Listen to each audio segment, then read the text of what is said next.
Lancaster Concert Hall, Chicago, December 22nd, 2025, 8:47 p.m.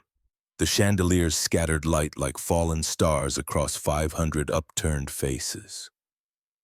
Each crystal prism caught the glow from overhead spots and threw it back in fragments, gold, white, silver, until the entire space seemed to breathe with its own luminescence. The air held that peculiar silence that comes before music begins, heavy with anticipation, and the collective held breath of witnesses who sensed they were about to see something extraordinary. Phones glowed in the darkness like fireflies. Recording, waiting. Everyone knew they were about to witness history, though few understood exactly what kind. At center stage, a Steinway Model D grand piano waited in perfect stillness. 9 feet of black lacquer and precision engineering worth $187,000. Under the stage lights, its surface became a pool of liquid darkness, reflecting the man who approached it with measured steps. Elijah Cross was 36 years old. He moved with the quiet dignity of someone who had learned to carry pain without advertising it. His skin was dark brown, catching the stage lights in subtle gradations of warmth.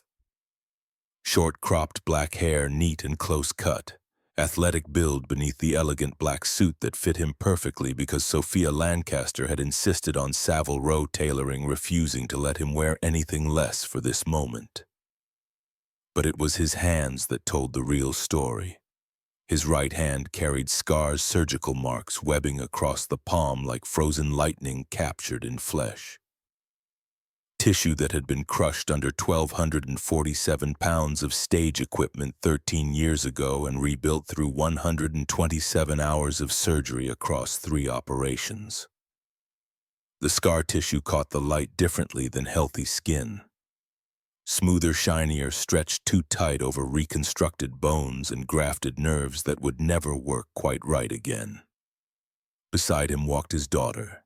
Maya Cross was 7 years old. Her skin was a shade lighter than her father's, inheriting some of her late mother's complexion, that beautiful brown that looked like honey held up to sunlight. Dark hair pulled back into careful braids decorated with colorful beads that clicked softly as she moved, creating a gentle percussion that only she and her father could hear. She wore a blue satin dress that caught the stage lights when she turned, creating small constellations of reflected brilliance across the front rows. Her eyes, warm brown like her father's, held no fear. Only trust and love, and a child's unshakable certainty that her daddy could do anything if he just tried hard enough. Stage right, standing in the wings where the audience could see her clearly. Sophia Lancaster watched with tears already streaming down her face. 34 years old, white skin that held a California tan even in December's depths. Honey blonde hair swept back in an elegant updo that had taken her stylist an hour to perfect that afternoon. The crimson dress she wore was the same one from the Christmas party exactly 1 year ago. A deliberate choice, a closing of the circle, a statement that she was not the same woman who'd worn it then. Diamonds at her throat and wrists caught the light and threw it back in sharp flashes worth more than most people earned in a year. But none of that mattered compared to her eyes. Ice blue, people called them. Cold and calculating in boardrooms and negotiations, able to make grown men with corner offices nervous with a single glance. But right now they were warm with tears and something that looked like wonder mixed with grief and joy, and the kind of love that comes from truly seeing someone for the first time after years of looking past them. She was the CEO of Lancaster Capital Group, worth $312 million on paper, commanded rooms with a glance, made decisions that affected thousands of lives and hundreds of millions of dollars. And she was crying in public, completely unashamed, because the man walking toward that piano had written her a love song 16 years ago. when he was a poor black kid washing dishes to afford music camp, and she had never known until now. Had spent 16 years believing someone else had written it. Someone else had loved her that completely. Someone else had given her the one beautiful thing she'd carried through her mother's death and her father's cruelty and every lonely night that followed. The crowd murmured softly. 500 people in formal wear holding programs printed on expensive cardstock phones already out and recording because everyone sensed this would be something worth capturing. They'd come for a benefit concert, a scholarship fund announcement, the usual charity event that wealthy Chicagoans attended to feel good about themselves and network with other wealthy Chicagoans. They had no idea they were about to witness a love story 16 years in the making, a criminal arrest, and a man playing piano with hands that shouldn't work anymore. Elijah helped Maya onto a small bench positioned beside the piano bench. She settled herself with the elaborate seriousness of someone performing an important task. Her small hands smoothing her dress, her feet dangling because they didn't quite reach the floor even from the elevated bench. He sat beside her, adjusted the bench height with a smooth motion that spoke of muscle memory and decades of practice. Positioned his hands over the keys, left hand steady and confident, right hand trembling almost imperceptibly. The trembling wasn't fear. It was nerve damage, permanent, a reminder of the price he'd paid 13 years ago for being in the wrong place at the right time to save someone else's life. The hall fell completely silent. Even the rustling of programs stopped. Even the whispered conversations died. Then the rear doors opened. Not softly. Federal agents don't do soft entrances when they want everyone to know they're there. 3 men in dark suits entered with the kind of purposeful movement that speaks of authority and legal weight and consequences about to rain down on someone. FBI, their badges said, though most people in the audience couldn't see them from this distance. They could only see 3 men with guns holstered at their hips and handcuffs ready at their belts approaching someone in the 3rd row with the inevitability of a thunderstorm. Garrett Blackwell sat 3rd row center aisle seat. Premium location that he'd paid extra for, wanting to be close to Sophia, wanting to watch what he assumed would be her humiliation when this concert, this ridiculous charity project named after her janitor boyfriend, inevitably failed to impress the people who mattered. He was 35 years old, white with perfectly styled chestnut brown hair that cost $200 a month to maintain at a salon in the Gold Coast that didn't serve people like Elijah Cross. Clean-shaven jaw that suggested good genetics and expensive skincare. Tailored navy suit worth $3,400, Italian silk tie. Swiss watch on his wrist that cost $47,000 more than Elijah earned annually working maintenance. The kind of man who measured worth in quarterly returns and spoke about human beings as assets to be optimized and human capital requiring strategic deployment. He'd been Sophia's fiancé until 10 months ago. Had planned to marry her in 6 weeks, merge their companies, and use Lancaster Capital's accounts to hide the $42.3 million he'd stolen from his own investment fund over the course of 18 months of systematic fraud. He'd been very careful, used shell companies in the Cayman Islands, fabricated asset valuations to hide the losses, covered his tracks with the skill of someone who'd been planning this theft for 2 full years, waiting for the right opportunity, the right mark, the right moment to execute. But he hadn't counted on Sophia's assistant being smarter than he was, or on Sophia choosing integrity over $200 million in merger value, or on the FBI being patient enough to wait until the perfect moment, this moment with 500 witnesses and cameras recording everything for maximum impact. Garrett saw the agents approaching. His face went through a rapid series of changes, confusion as he noticed them, recognition as he understood why they were there. terror as he realized his carefully constructed world was about to collapse, rage as he decided to go down fighting. He stood, tried to run toward the side exit, got exactly 3 steps before the lead agent caught his arm. With professional efficiency, spun him around, began reading Miranda rights in a voice deliberately pitched to carry to the balcony. Garrett Blackwell, you are under arrest for wire fraud, embezzlement of $42.3 million, securities fraud, and conspiracy to defraud investors. The handcuffs clicked with a sound that seemed impossibly loud in the sudden, shocked silence. Garrett's voice cracked like ice under pressure, rising from controlled anger to desperate shouting in the space of 3 seconds. "This is her fault!" He couldn't point with his hands cuffed behind his back, so he jerked his chin toward Sophia like a man trying to headbutt the air. "She destroyed me. She chose him over everything we built, over $200 million. His voice rose to a shout that echoed off the concert hall's acoustically perfect walls. "For a janitor, a nobody, The agent's hand on his arm tightened. "Sir, you need to stop talking." But Garrett was beyond stopping. "This is a setup. She's manufacturing evidence because she's having some kind of emotional breakdown. Because she developed an obsession with the help. You're arresting the wrong person. She's the one who should be."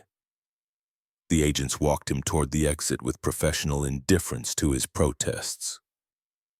Garrett fought them with words, since his hands were bound, threats about lawsuits and lawyers and connections, promises of revenge and exposure, the desperate soundtrack of a man watching his kingdom burn to ash while he could do nothing but scream.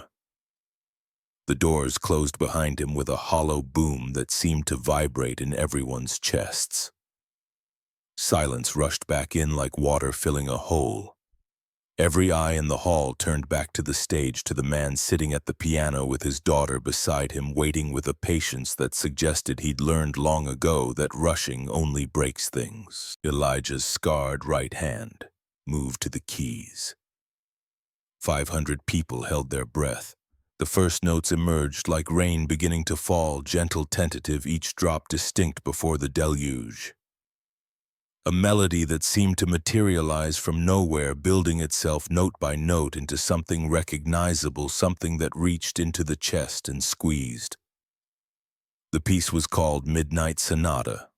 Elijah had written it 16 years ago in a diner kitchen at 3 in the morning.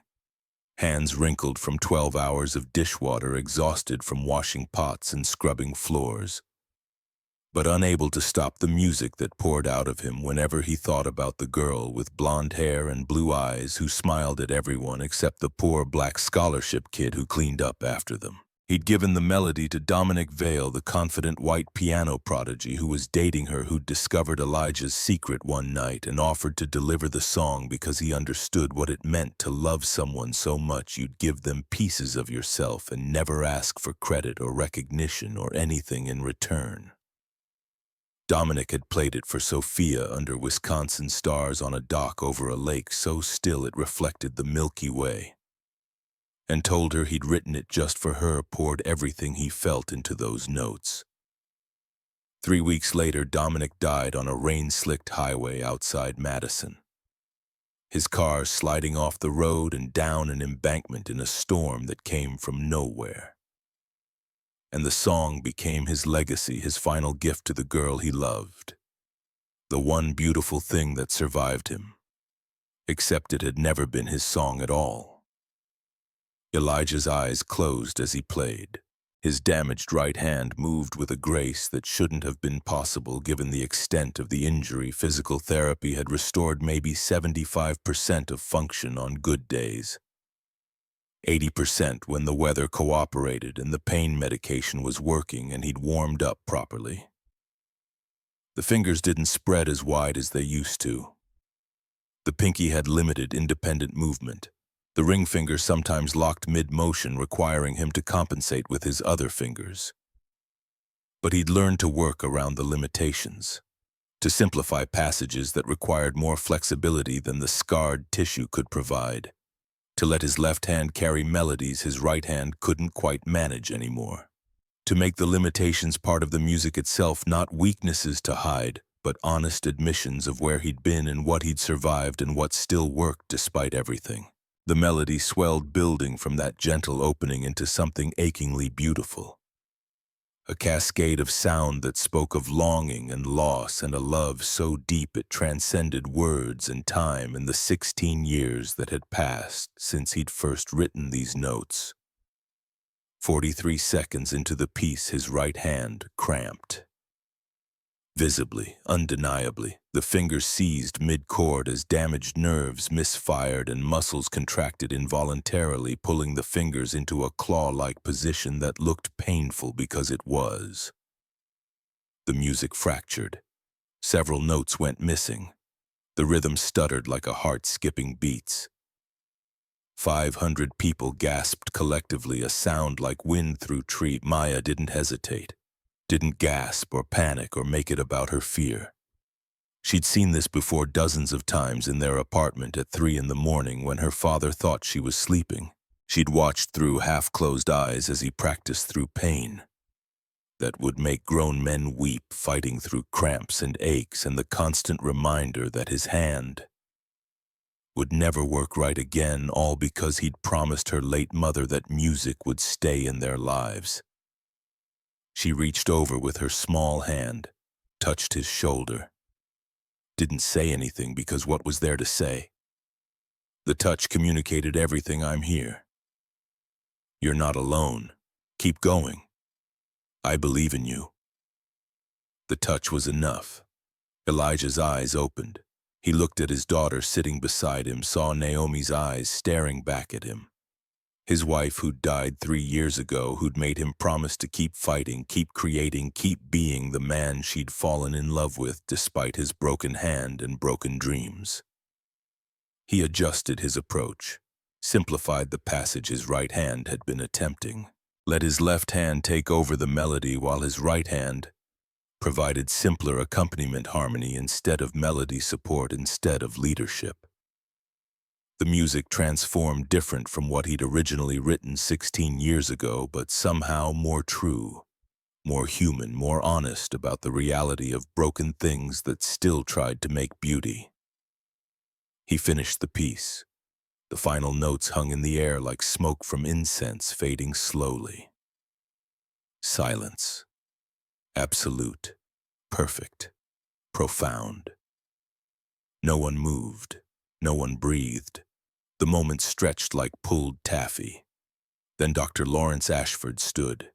63 years old now, though he'd been in his late 40s when Elijah and Sophia had both known him at music camp. White hair gone mostly silver. Wire-rimmed glasses catching the stage lights. Tweed jacket with leather elbow patches looking every inch the small-town music professor he'd been for 4 decades. He'd taught music at conservatories across the country for 40 years, had heard thousands of performances from students who had everything. Talent, money, connections, perfect technique drilled into them by the best teachers money could buy. He'd never heard anything like this. He began to clap, slow, deliberate. Each clap a statement of belief, a declaration that what he'd just witnessed mattered more than technical perfection, more than flawless execution, more than any competition prize or critical review. The woman sitting beside him, a donor he didn't know, someone wealthy enough to afford front-row seats, looked at him confused. Why he was applauding a performance that had so obviously included a mistake. Then she saw his face, saw the tears streaming down it, and understood that she'd missed something important. She stood, then the man behind her stood, then the entire 5th row, then the people in the 4th row, then the 3rd, then everyone on the orchestra level, then the balcony. 500 people rising to their feet like a wave rolling toward shore. Applause building from those scattered claps into something like thunder, before a summer storm rolling and building and growing until it filled every corner of the concert hall, bouncing off the acoustically perfect walls and ceiling and coming back amplified. Phones recorded everything, the standing ovation that went on for 3 full minutes. The old professor crying openly in the fifth row. The CEO in crimson standing in the wings with tears streaming down her face, the little girl in blue sitting beside her father at the piano touching his shoulder like she'd just performed a miracle. This would be viral by morning. The janitor who played like an angel with broken hands. The CEO who chose integrity over $200 million. The criminal dragged away in handcuffs. The daughter who saved her father's performance with a single touch. The imperfect performance that was somehow more perfect than perfection. The perfect story for an age that desperately wanted to believe that goodness still mattered, that love could survive. 16 years of silence, that broken things could still make beauty. Elijah finished, lifted his hands from the keys, looked at his daughter.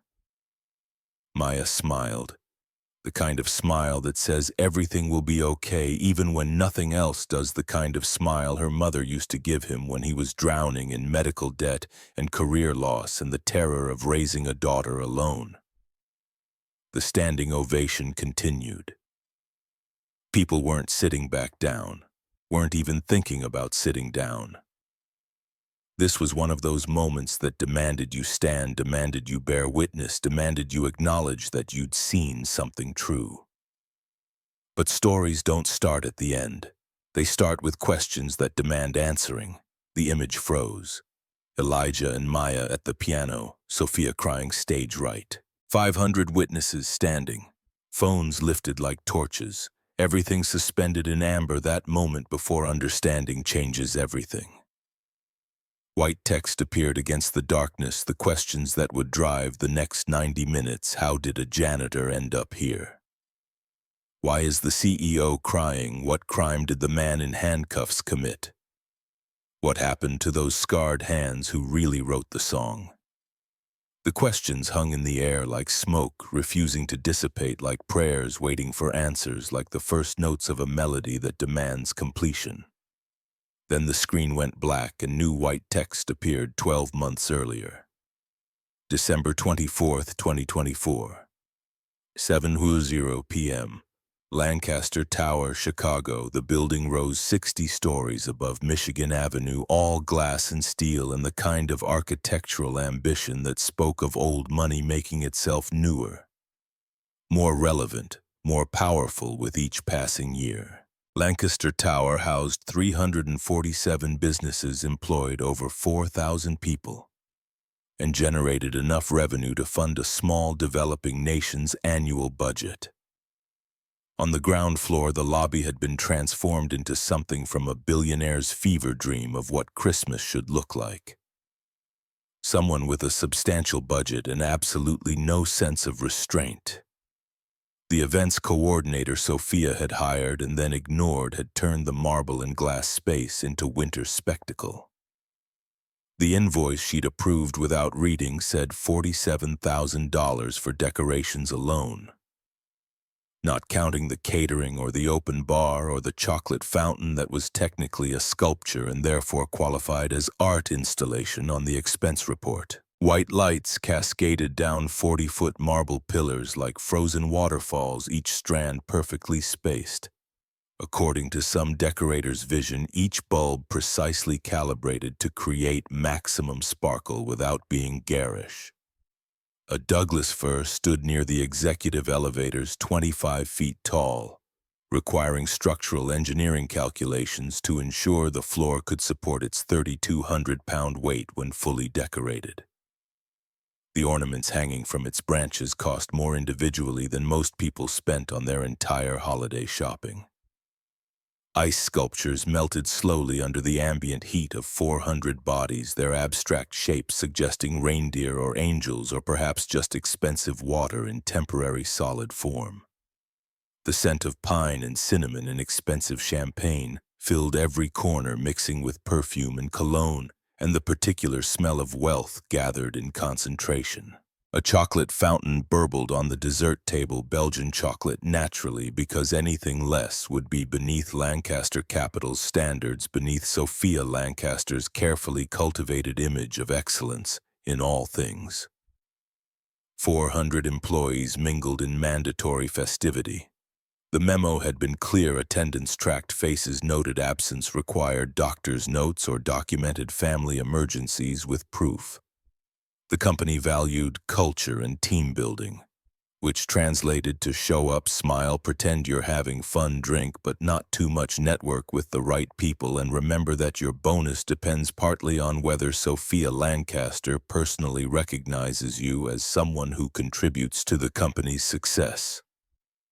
Clusters form naturally along invisible lines of hierarchy and salary brackets.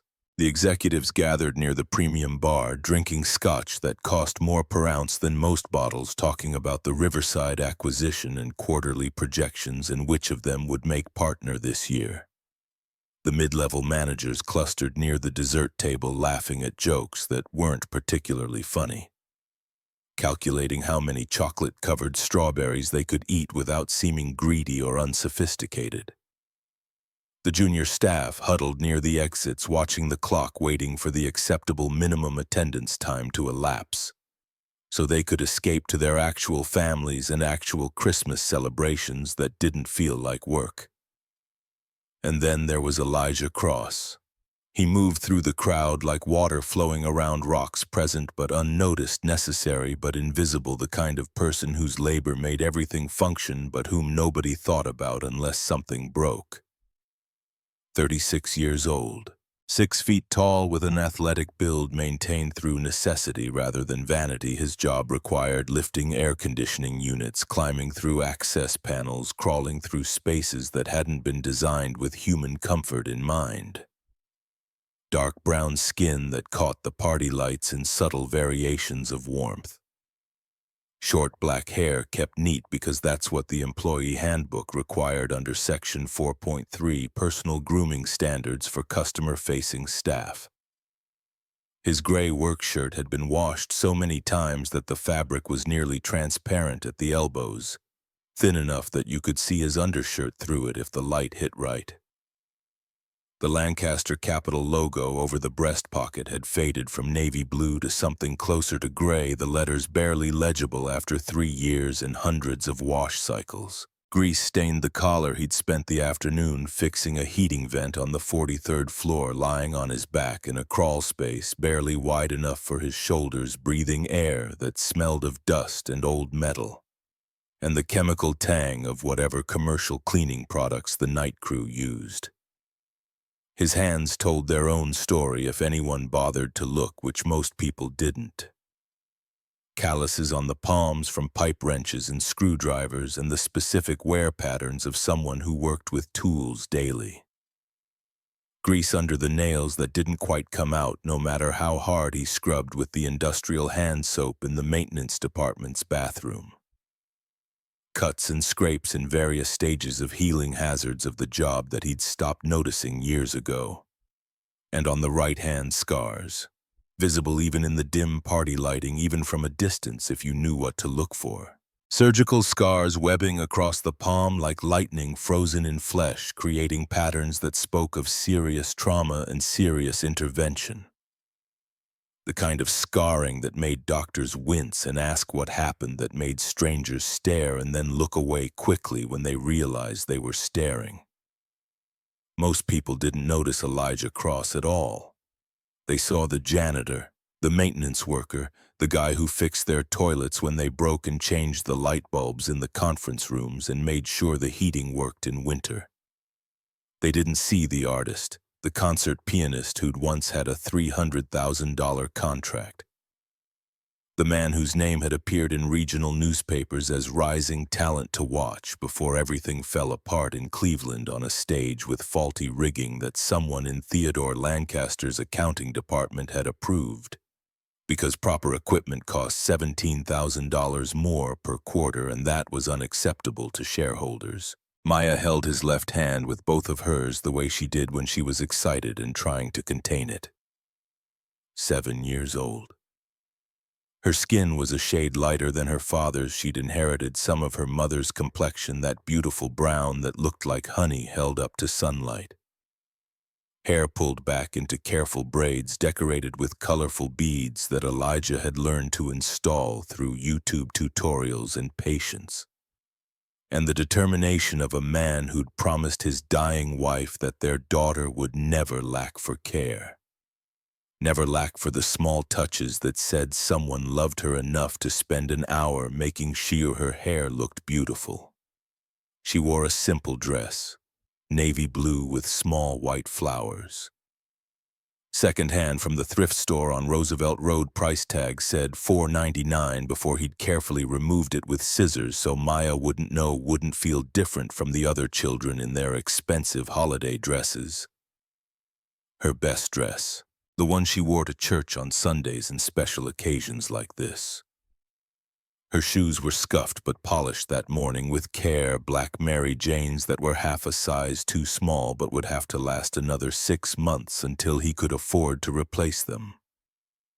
Her eyes were wide with wonder at everything around her, the lights, the tree, the people in their beautiful clothes, the chocolate fountain that seemed to flow forever like something from a fairy tale. "Daddy, look at the chocolate fountain." Her voice carried the hushed awe of someone seeing magic for the first time. Because for Maya, this probably was magic. Their apartment didn't have chocolate fountains, didn't have ice sculptures or 25-foot Christmas trees or champagne towers or any of the casual luxury that surrounded them now. Their apartment had a radiator that clanked when it worked and went silent when it didn't, leaving them huddled under blankets on the coldest nights. Had neighbors who fought at 2 in the morning, their voices carrying through walls thin enough to serve as amplification. Teaching Maya words she shouldn't know at 7 years old. Had a corner where Elijah had set up a small electronic keyboard. Not a real piano, couldn't afford that $79 from Amazon. With a crack in one of the keys that didn't affect the sound but bothered him every time he looked at it, where he taught her scales and simple melodies every evening after dinner.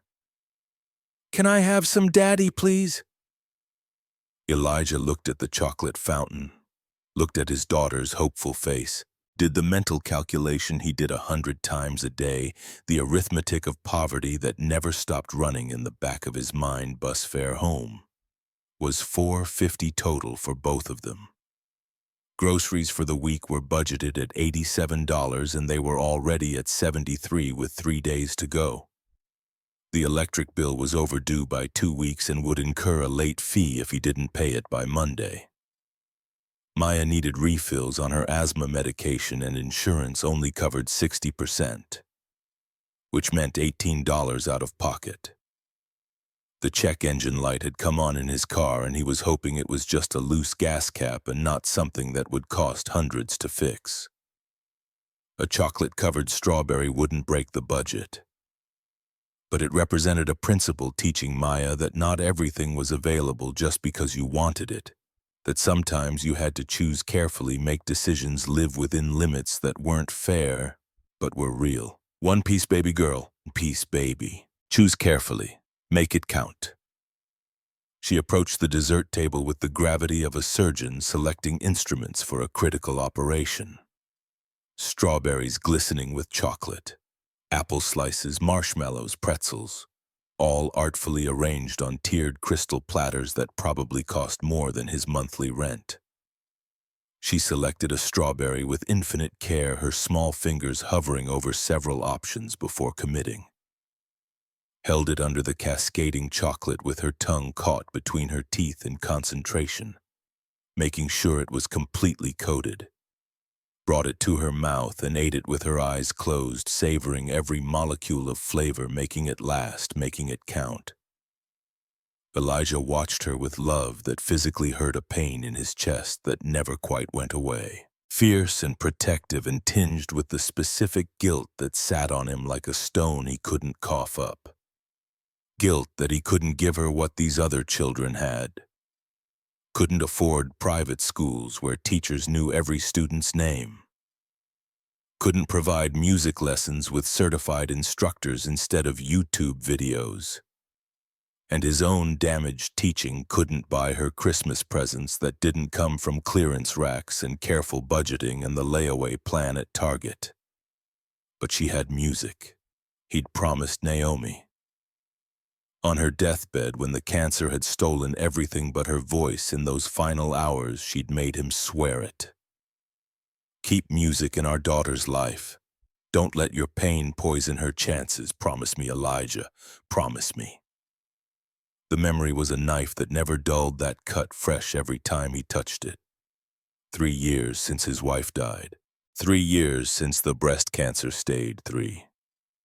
Aggressive, the kind that didn't care about experimental treatments or prayers or how desperately you loved someone. Diagnosis to death, 847 days. Medical bills, $127,000. Insurance covered $59,000. The rest went on credit cards at 23% interest that he'd never pay off, working maintenance at $42,000 annually. Not with rent and food and utilities and Maya's asthma medication and the 1,000 small costs of keeping a child alive and healthy and happy. He'd worked 3 jobs for 2 years while Naomi went through chemo and radiation and clinical trials that insurance companies called experimental and therefore not covered. Warehouse work during the day, stocking shelves and loading trucks for $12 an hour. Night security at a hospital, sitting alone in a parking booth for 10 hours straight for $13.50 an hour. Weekend maintenance at an apartment complex for $15 an hour. Unclogging toilets and fixing garbage disposals and pretending the residents weren't treating him like servant when they demanded he come immediately to deal with problems they could have handled themselves. Maya had barely seen him for 2 years. Dropped off at daycare at 6:30 in the morning, picked up at 7 at night by a father who was too exhausted to do anything but heat up frozen dinners and fall asleep on the couch while she watched cartoons. But Naomi said it was worth it, said survival was worth any sacrifice. Said they'd have time together after she beat this, after the treatments worked, after everything went back to normal. Except it didn't work. The cancer was too aggressive, too advanced. By the time they'd caught it, too resistant to the treatments that cost everything they had and everything they could borrow. She died in their apartment, in their bed, with Maya asleep in the chair beside the bed because their girl had refused to leave her mother's side for the last 3 days, had insisted on staying close enough to hear her breathe. And the last thing Naomi said, her voice barely a whisper, her hand squeezing his with a strength that didn't match her wasted body, was, "Promise me." The music, "Promise me." And he'd promised. Because what else could he do? How could he deny his dying wife anything she asked, especially something that mattered that much? So Maya had music, even though teaching her meant touching the wound of his own destroyed career. Meant remembering what he'd lost, meant confronting every day the fact that his daughter would never have the opportunities he'd had because he couldn't afford to give them to her. But she had music. He was keeping the promise. That had to count for something. Across the lobby on the mezzanine level that overlooked the party, like a throne overlooking subjects, Sophia Lancaster surveyed her domain with the careful attention of someone who'd learned that power required constant vigilance. At 34, she commanded rooms through presence alone, not through loudness. She rarely raised her voice, had learned from her father that quiet certainty was more powerful than shouting. Not through aggression. She didn't need to be aggressive when measured competence and strategic intelligence worked better. Just presence. The kind that made people sit up straighter when she entered a room, made conversations pause mid-sentence, made grown men with multiple graduate degrees and decades of experience suddenly worry they'd forgotten something important. She was beautiful in the way expensive things are beautiful. Carefully maintained, strategically enhanced, designed to project success and capability and the kind of perfection that came from having resources to invest in appearance. Honey blonde hair that fell past her shoulders in soft waves that looked effortless but required a stylist at $340 monthly plus the right products plus regular treatments to maintain the color and texture. Ice blue eyes that people described as piercing or calculating. Eyes that seemed to measure everything they looked at: angles, weaknesses, opportunities, threats. Bone structure that photographed well and looked even better in person. The kind of genetic lottery win that opened doors before competence got a chance to matter. Her skin held a subtle tan even in December's depths because she had access to a private roof deck with climate-controlled comfort and UV-optimized lounge chairs and the time to use them because she'd structured her schedule to include 30 minutes of wellness time daily. That was actually just lying in the sun thinking about quarterly projections. The crimson dress she wore tonight was bold without apology. A V-neck that drew attention precisely where she wanted it drawn. Fitted through the waist to emphasize the work she put into maintaining her figure through a personal trainer who came to her building 3 times weekly at 6 in the morning. Heels that added 3 inches to her 5'7" frame, making her tall enough to look most men in the eye, tall enough to project authority without seeming to try. Diamonds at her throat and wrists caught the party lights and threw them back in sharp flashes.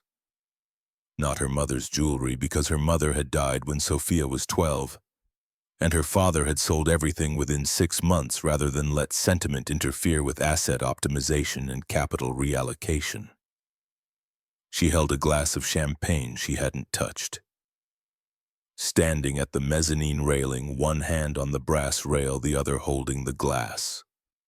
More as prop than beverage, watching her employees perform their assigned roles in the social theater she'd constructed.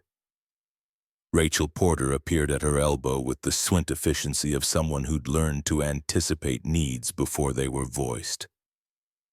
28 years old. White with dark brown hair pulled back in a professional bun that suggested competence without competing with her boss.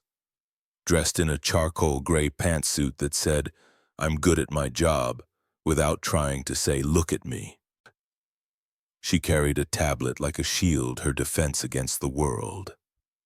Her source of power through information and organization and the ability to produce any fact or figure or document Sophia might need on 3 seconds' notice. "The numbers look good for Q4, boss." Rachel's voice was carefully modulated, professional, precise pitch to be heard over the party noise without shouting. "The Riverside acquisition closed this morning at $47.2 million, came in $2.8 million under budget. Board's very pleased. Thompson called it exceptionally well executed in his email this afternoon." Sophia barely glanced at the tablet screen Rachel offered. "They should be pleased. 47.2 for a property worth $65 million in current market conditions is highway robbery. We could flip it tomorrow for a $20 million profit if we wanted to be crass about it. Should I send acknowledgement to the team? Standard bonus structure, nothing extraordinary. They performed at expectation level, nothing above." Sophia took the smallest possible sip of champagne, more touching the glass to her lips than actually drinking. "What else?" Rachel hesitated for a microsecond, the kind of pause Sophia had learned to read after 3 years of working together. The pause that meant her assistant was about to venture into territory that might provoke a negative reaction, but was important enough to risk it. "Boss, you've been working 18-hour days for 3 months straight. The team's noticed. HR mentioned concerns about burnout and modeling unhealthy work-life balance. And Garrett's been asking about you." The temperature around them seemed to drop 5 degrees. Sophia's expression didn't change dramatically. She'd learned long ago not to show emotional reactions that could be used against her, but her eyes went from coolly professional to Arctic in an instant, and the hand on the brass rail tightened until her knuckles showed white against her skin. "I don't pay you to manage my personal life, Rachel." Her voice was quiet, controlled, the kind of quiet that was more threatening than shouting. I pay you to manage my schedule, coordinate my meetings, and ensure I have the information I need when I need it. Are we clear on that distinction? Rachel took a step back, a minimal retreat that acknowledged the boundary. Crystal clear, boss. My apologies for overstepping. Don't apologize, just don't do it again. The younger woman retreated toward the stairs with practiced grace that suggested this wasn't the first boundary test and probably wouldn't be the last, but that she knew when to push and when to back down. Which was why Sophia kept her employed, despite periodic intrusions into personal territory. Alone again at the railing, Sophia returned her attention to the crowd below. 400 employees performing their assigned roles in the social machinery she'd constructed and maintained and ruthlessly optimized. The executives networking because that's what executives did, building alliances and testing political waters and positioning themselves for the next round of promotions. The mid-level managers laughing at jokes that weren't particularly funny, because the person telling them controlled performance reviews and advancement opportunities. The junior staff counting minutes until they could escape without it being noted on their permanent records. And somewhere in that crowd, invisible to most people, a janitor and his daughter experiencing a world they'd never truly belonged to. No matter how many chocolate-covered strawberries they ate or Christmas parties they attended. Sophia didn't notice them. Not yet. She was looking at the bigger picture, the quarterly returns that would determine her bonus, the acquisition pipeline that would determine the company's growth trajectory. The board meeting next week where she'd have to defend her decision to invest $73 million in renewable energy projects despite her father's vocal opposition and the board's general skepticism about anything that didn't produce immediate returns. Theodore Lancaster had built this company through ruthlessness and corner-cutting and a willingness to sacrifice anyone and anything that got in the way of shareholder value and quarterly growth. Sophia had inherited his empire and his methods, though she told herself she was more ethical, more conscious of consequences, more willing to balance profit against principle. But late at night, when she couldn't sleep despite the Ambien and the meditation apps and the white noise machine, she wondered if she was just better at rationalizing the same fundamental cruelty, better at dressing exploitation in progressive language, better at convincing herself that quarterly returns and human well-being could somehow coexist, when all evidence suggested they were fundamentally opposed. Beneath the armor of designer wardrobe and boardroom reputation and ice blue eyes that made men nervous, Sophia Lancaster carried a wound that had never properly healed, that had scabbed over but never truly closed, that still bled when touched wrong. 16 years ago, when she was 18 years old and still believed that love was real and good and worth pursuing, she'd fallen in love with a boy who played piano like he was trying to make the instrument confess secrets. Dominic Vale, piano prodigy from a middle-class family in Milwaukee. All wild dark hair that refused to be tamed and passionate eyes that seemed to burn with intensity when he played, and the kind of raw talent that made you forget to breathe when you watched his fingers move across the keys. They'd met at summer music camp in Wisconsin, one of those expensive 8-week programs for talented teenagers whose parents could afford to invest in their artistic futures. Sophia had been there because her father thought classical music training would look good on Ivy League college applications and would teach discipline and excellence and the kind of dedication to perfection that would serve her well in business.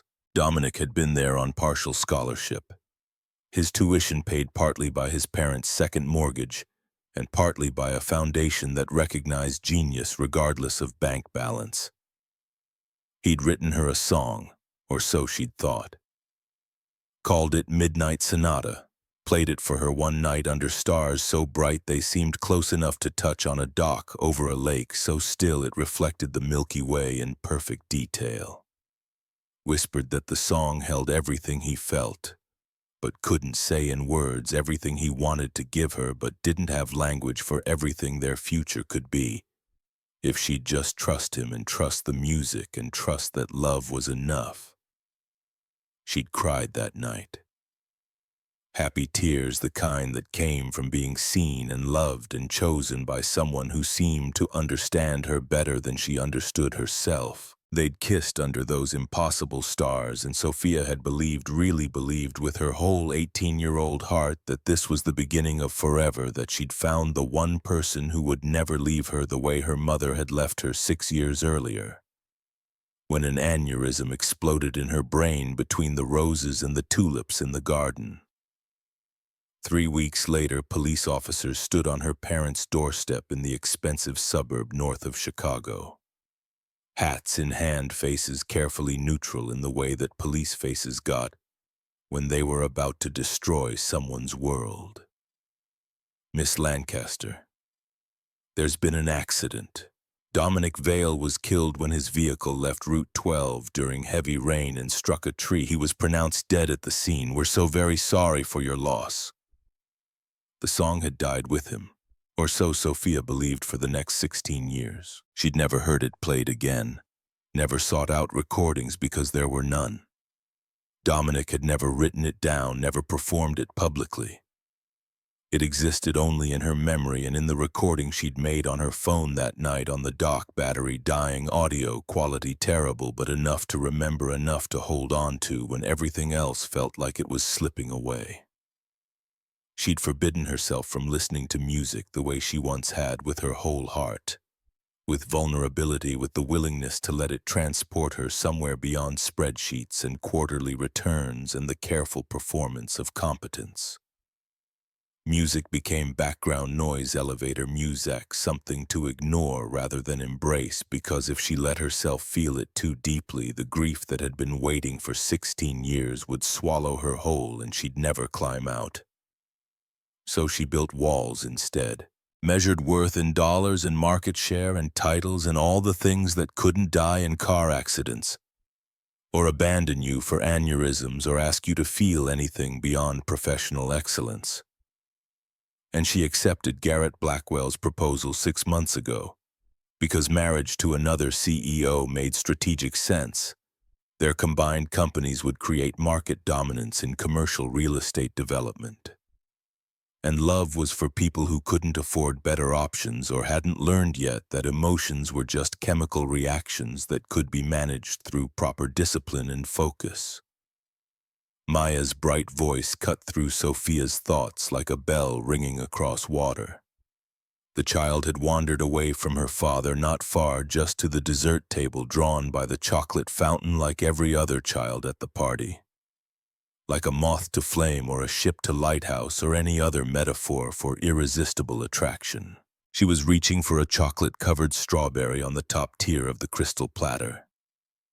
Stretching on her tiptoes, her small body extending upward with the complete commitment of someone who hasn't learned yet to be afraid of falling. Her fingers brushed the edge of the strawberry, almost had it just needed another half-inch of reach. Just beyond her grasp, she stretched farther, rose higher on her toes, committed fully to the attempt. Her weight shifted forward as her balance tipped past the point of recovery. And her right foot slipped. The floor was marble, beautiful Carrara marble imported from Italy at $97 per square foot, polished to a mirror shine that reflected the Christmas lights like stars captured in stone.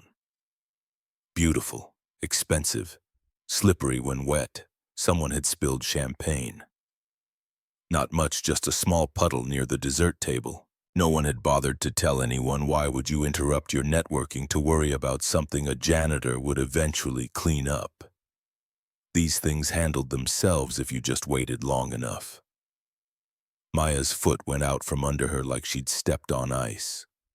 She fell hard, all her 7-year-old weight coming down on her right knee, as it cracked against the marble with a sound that was small but sharp enough to carry in a momentary lull in conversation.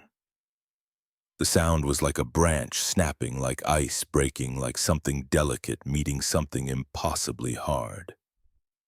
Her face crumpled instantly, that shift from concentration to pain to fear that happens so fast in children, their emotions right at the surface where any stimulus can pull them up and out. Blood began seeping through her white tights, immediately spreading in a dark stain that looked almost black under the party lighting, a stain that would never fully come out, no matter how many times Elijah washed them. Elijah was across the room in seconds. He moved faster than most people would have thought possible for a man his size, with the kind of speed that comes from parental instinct overriding everything else: exhaustion, social anxiety, the awareness that executives were staring at him, the knowledge that drawing attention to himself was usually a mistake. None of that mattered. His daughter was hurt. Everything else became background noise. He dropped to his knees beside her without caring that he was getting blood on his work pants, without caring that he was creating a scene, without caring about anything except the fact that Maya was hurt and crying and he needed to fix it, because fixing things was literally his job and metaphorically his entire identity as a father. He pulled a clean handkerchief from his pocket, always carried one, a habit from childhood when his mother had insisted that a gentleman always carried a clean handkerchief, even if that gentleman was a poor black kid from the South Side who'd never be mistaken for actual gentleman in any context that mattered. Pressed it gently to her scraped knee, applying just enough pressure to slow the bleeding without hurting her more.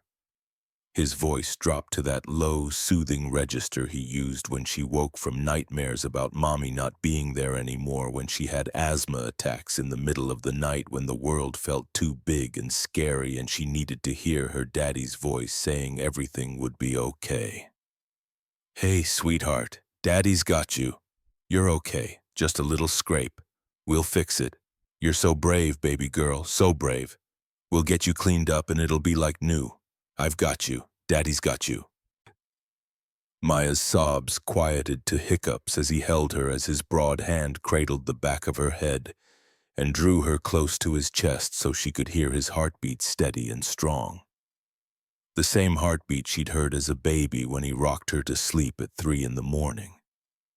Because Naomi was too sick from chemotherapy to get out of bed, too weak to do anything but whisper instructions about how many ounces and which burp cloth and whether the diaper needed changing. The world could end around them in fire and flood, and Elijah wouldn't notice, wouldn't care, wouldn't shift his attention for even a microsecond. There was only his daughter and her pain and his absolute responsibility to ease it, to make it better, to be the safe place she could always come to no matter what. Then a man's voice sliced through the moment like a knife through silk, sharp and contemptuous, and carrying the kind of casual cruelty that came from a lifetime of never being challenged. "Can you control your child?" Garrett Blackwell strode over each step, deliberate and sharp, expensive Italian leather shoes clicking on the marble with a sound like judgment being pronounced. 35 years old, white with perfectly styled chestnut brown hair that cost $200 a month to maintain at a salon in the Gold Coast that didn't serve people like Elijah Cross.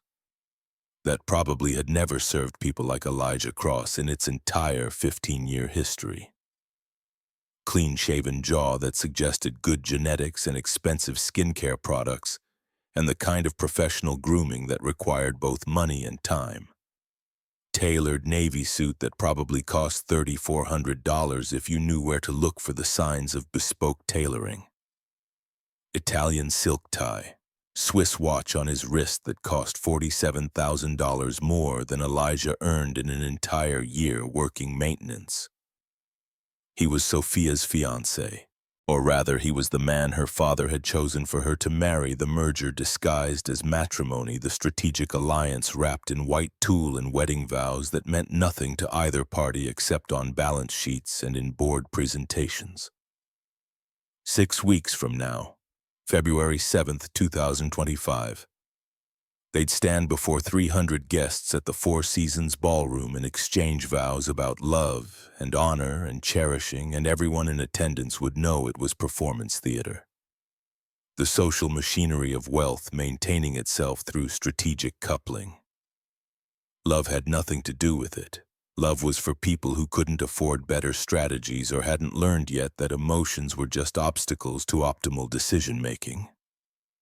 Garrett gestured at the small smear of blood on the marble floor, at the child crying in her father's arms, at the scene that was drawing attention away from the networking and deal-making and social climbing that was the actual point of this party. His lip curled slightly, a microscopically small expression of distaste, as if the sight offended his aesthetic sensibilities or disrupted some carefully curated vision of how Christmas Eve should look.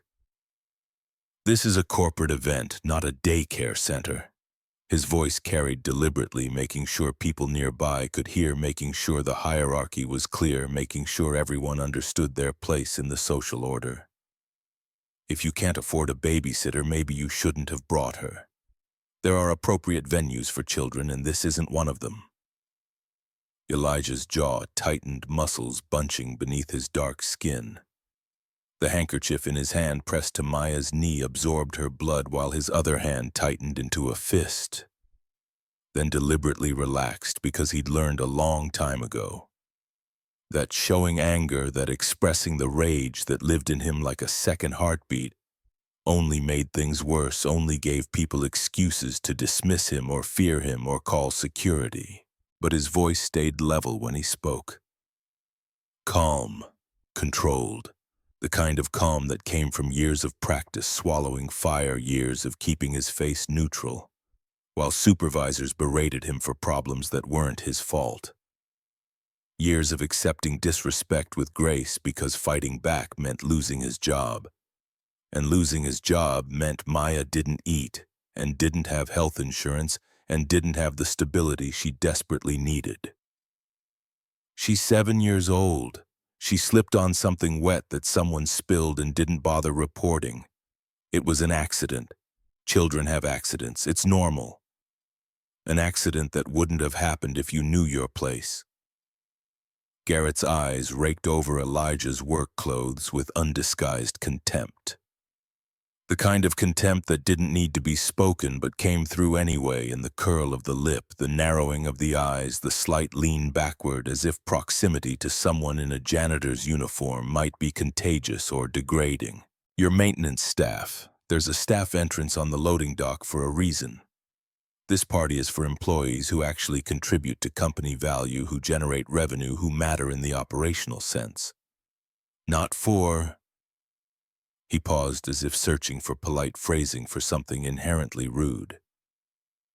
"Support personnel."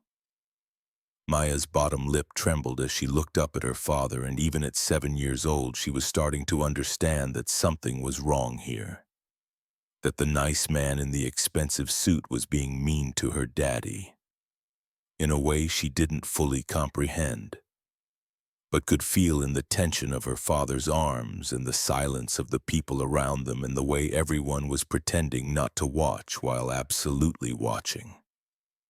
Something in Elijah's chest cracked, not broke, because broken men couldn't take care of daughters who needed them, but cracked a fissure in the careful control he maintained 24 hours a day, 365 days a year.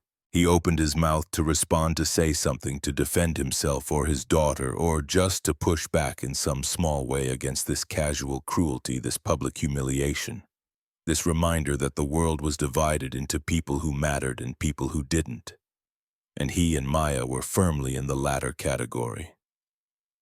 But before he could speak, another voice cut through the moment like a sword through silk. "You don't have the authority to speak to my employees that way." Sophia Lancaster descended the mezzanine stairs with deliberate grace, each step measured and purposeful, and carrying the weight of someone who'd been trained since childhood to command attention through posture and presence. Every movement was economical, intentional, nothing wasted or casual or unconsidered. When she reached them, when she stood 3 feet from Garrett and 5 feet from Elijah and 6 feet from the small pool of Maya's blood on the marble floor, her ice-blue eyes fixed on Garrett with a coldness that could frost windows, that made the air temperature feel like it dropped 10 degrees, that made grown men with law degrees and corner offices suddenly remember urgent phone calls they needed to make.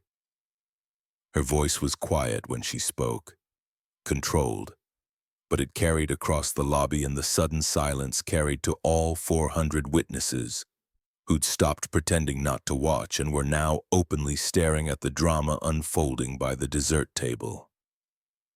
Apologize to them. Now. The room had gone completely silent. 400 people holding their collective breath. Phones starting to emerge from pockets and purses, because if a Lancaster Capital executive was about to be publicly humiliated by the CEO, people wanted documentation, wanted to be able to say they were there, wanted the social currency of having witnessed the moment. Garrett's face flushed red color rising from his collar like mercury in a thermometer. His carefully maintained composure cracking under the public challenge to his authority and status. His jaw clenched. For a long moment it looked like he might refuse, might escalate, might turn this into a confrontation about hierarchy and who had the right to give orders to whom, and whether Sophia's authority as CEO trumped his authority as her fiancé and future co-chairman of the merged companies. But Sophia's expression didn't change, didn't waver, didn't give him any room to maneuver or negotiate, just waited with the infinite patience of someone who had all the power in this equation and knew it, and was willing to stand there until the heat death of the universe, if that's what it took. Sorry. The word came out clipped, mechanical, directed more at the floor than at Elijah or Maya. The kind of apology that wasn't really an apology but a strategic retreat, a tactical withdrawal, a recognition that this particular battle wasn't worth the cost. My apologies for the misunderstanding. Sophia turned to Elijah then, and for just a moment, a fraction of a second that probably nobody else noticed, but that burned itself into Elijah's memory with perfect clarity, her expression softened. The Ice Queen mask slipped just enough to show something human underneath something that looked like empathy or recognition or connection.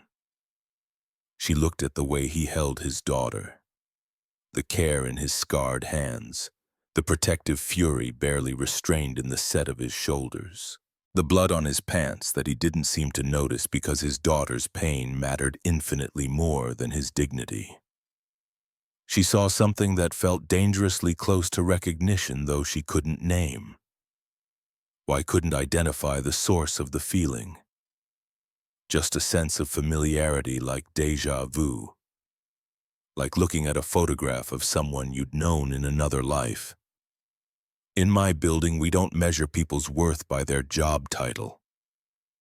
Her voice carried across the lobby, making sure all 400 witnesses heard, making sure they understood this wasn't negotiable, wasn't up for discussion, wasn't subject to debate. We measure them by their character, by how they treat people who can't do anything for them, by whether they help when someone falls instead of criticizing them for being on the ground.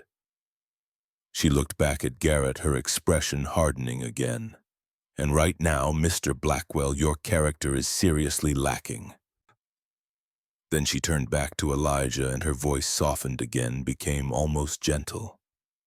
Take care of your daughter.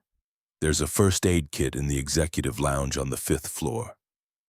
Take the private elevator, the brass doors behind my desk. Take your time. Make sure she's okay. Elijah nodded, his throat too tight for words, his mind still trying to process what had just happened, that the CEO of Lancaster Capital had just publicly defended him against her own fiancé, had just elevated him above one of the most powerful men in Chicago's business community, had just looked at him like he was a person who mattered instead of invisible maintenance staff. He scooped Maya into his arms with practiced ease, cradling her carefully so her injured knee didn't touch anything. As he passed Sophia on his way to the private elevator, their eyes met for a second time that evening. Something passed between them in that moment, not quite understanding, not quite recognition. Just something, a question neither of them knew how to ask, a connection neither could explain, a sense that this moment mattered in ways that wouldn't become clear until much later. Then he was gone, the brass elevator doors closing behind him, and his daughter and Sophia was left standing in the lobby with 400 witnesses and a fiancé whose face had gone from red to white to a mottled combination that suggested he was having difficulty controlling his temper. Garrett stood there for a long moment, jaw working silently, hands clenched into fists at his sides. Then he turned on his heel and stalked toward the premium bar, his expensive shoes clicking sharply on the marble, people parting to let him through like water flowing around a rock. Conversations resumed gradually, the party machinery grinding back into motion, people turning back to their networking and their drinks and their careful performances of success. Sophia climbed back up to the mezzanine level, returned to her post overlooking the party, picked up her champagne glass that Rachel had thoughtfully refilled. But something about the scene continued to unsettle her. Not the confrontation with Garrett that was routine, predictable, exactly the kind of power play she'd been managing since taking over as CEO 3 years ago. No, what unsettled her was the way Elijah had held his daughter. Gentle but unbreakable.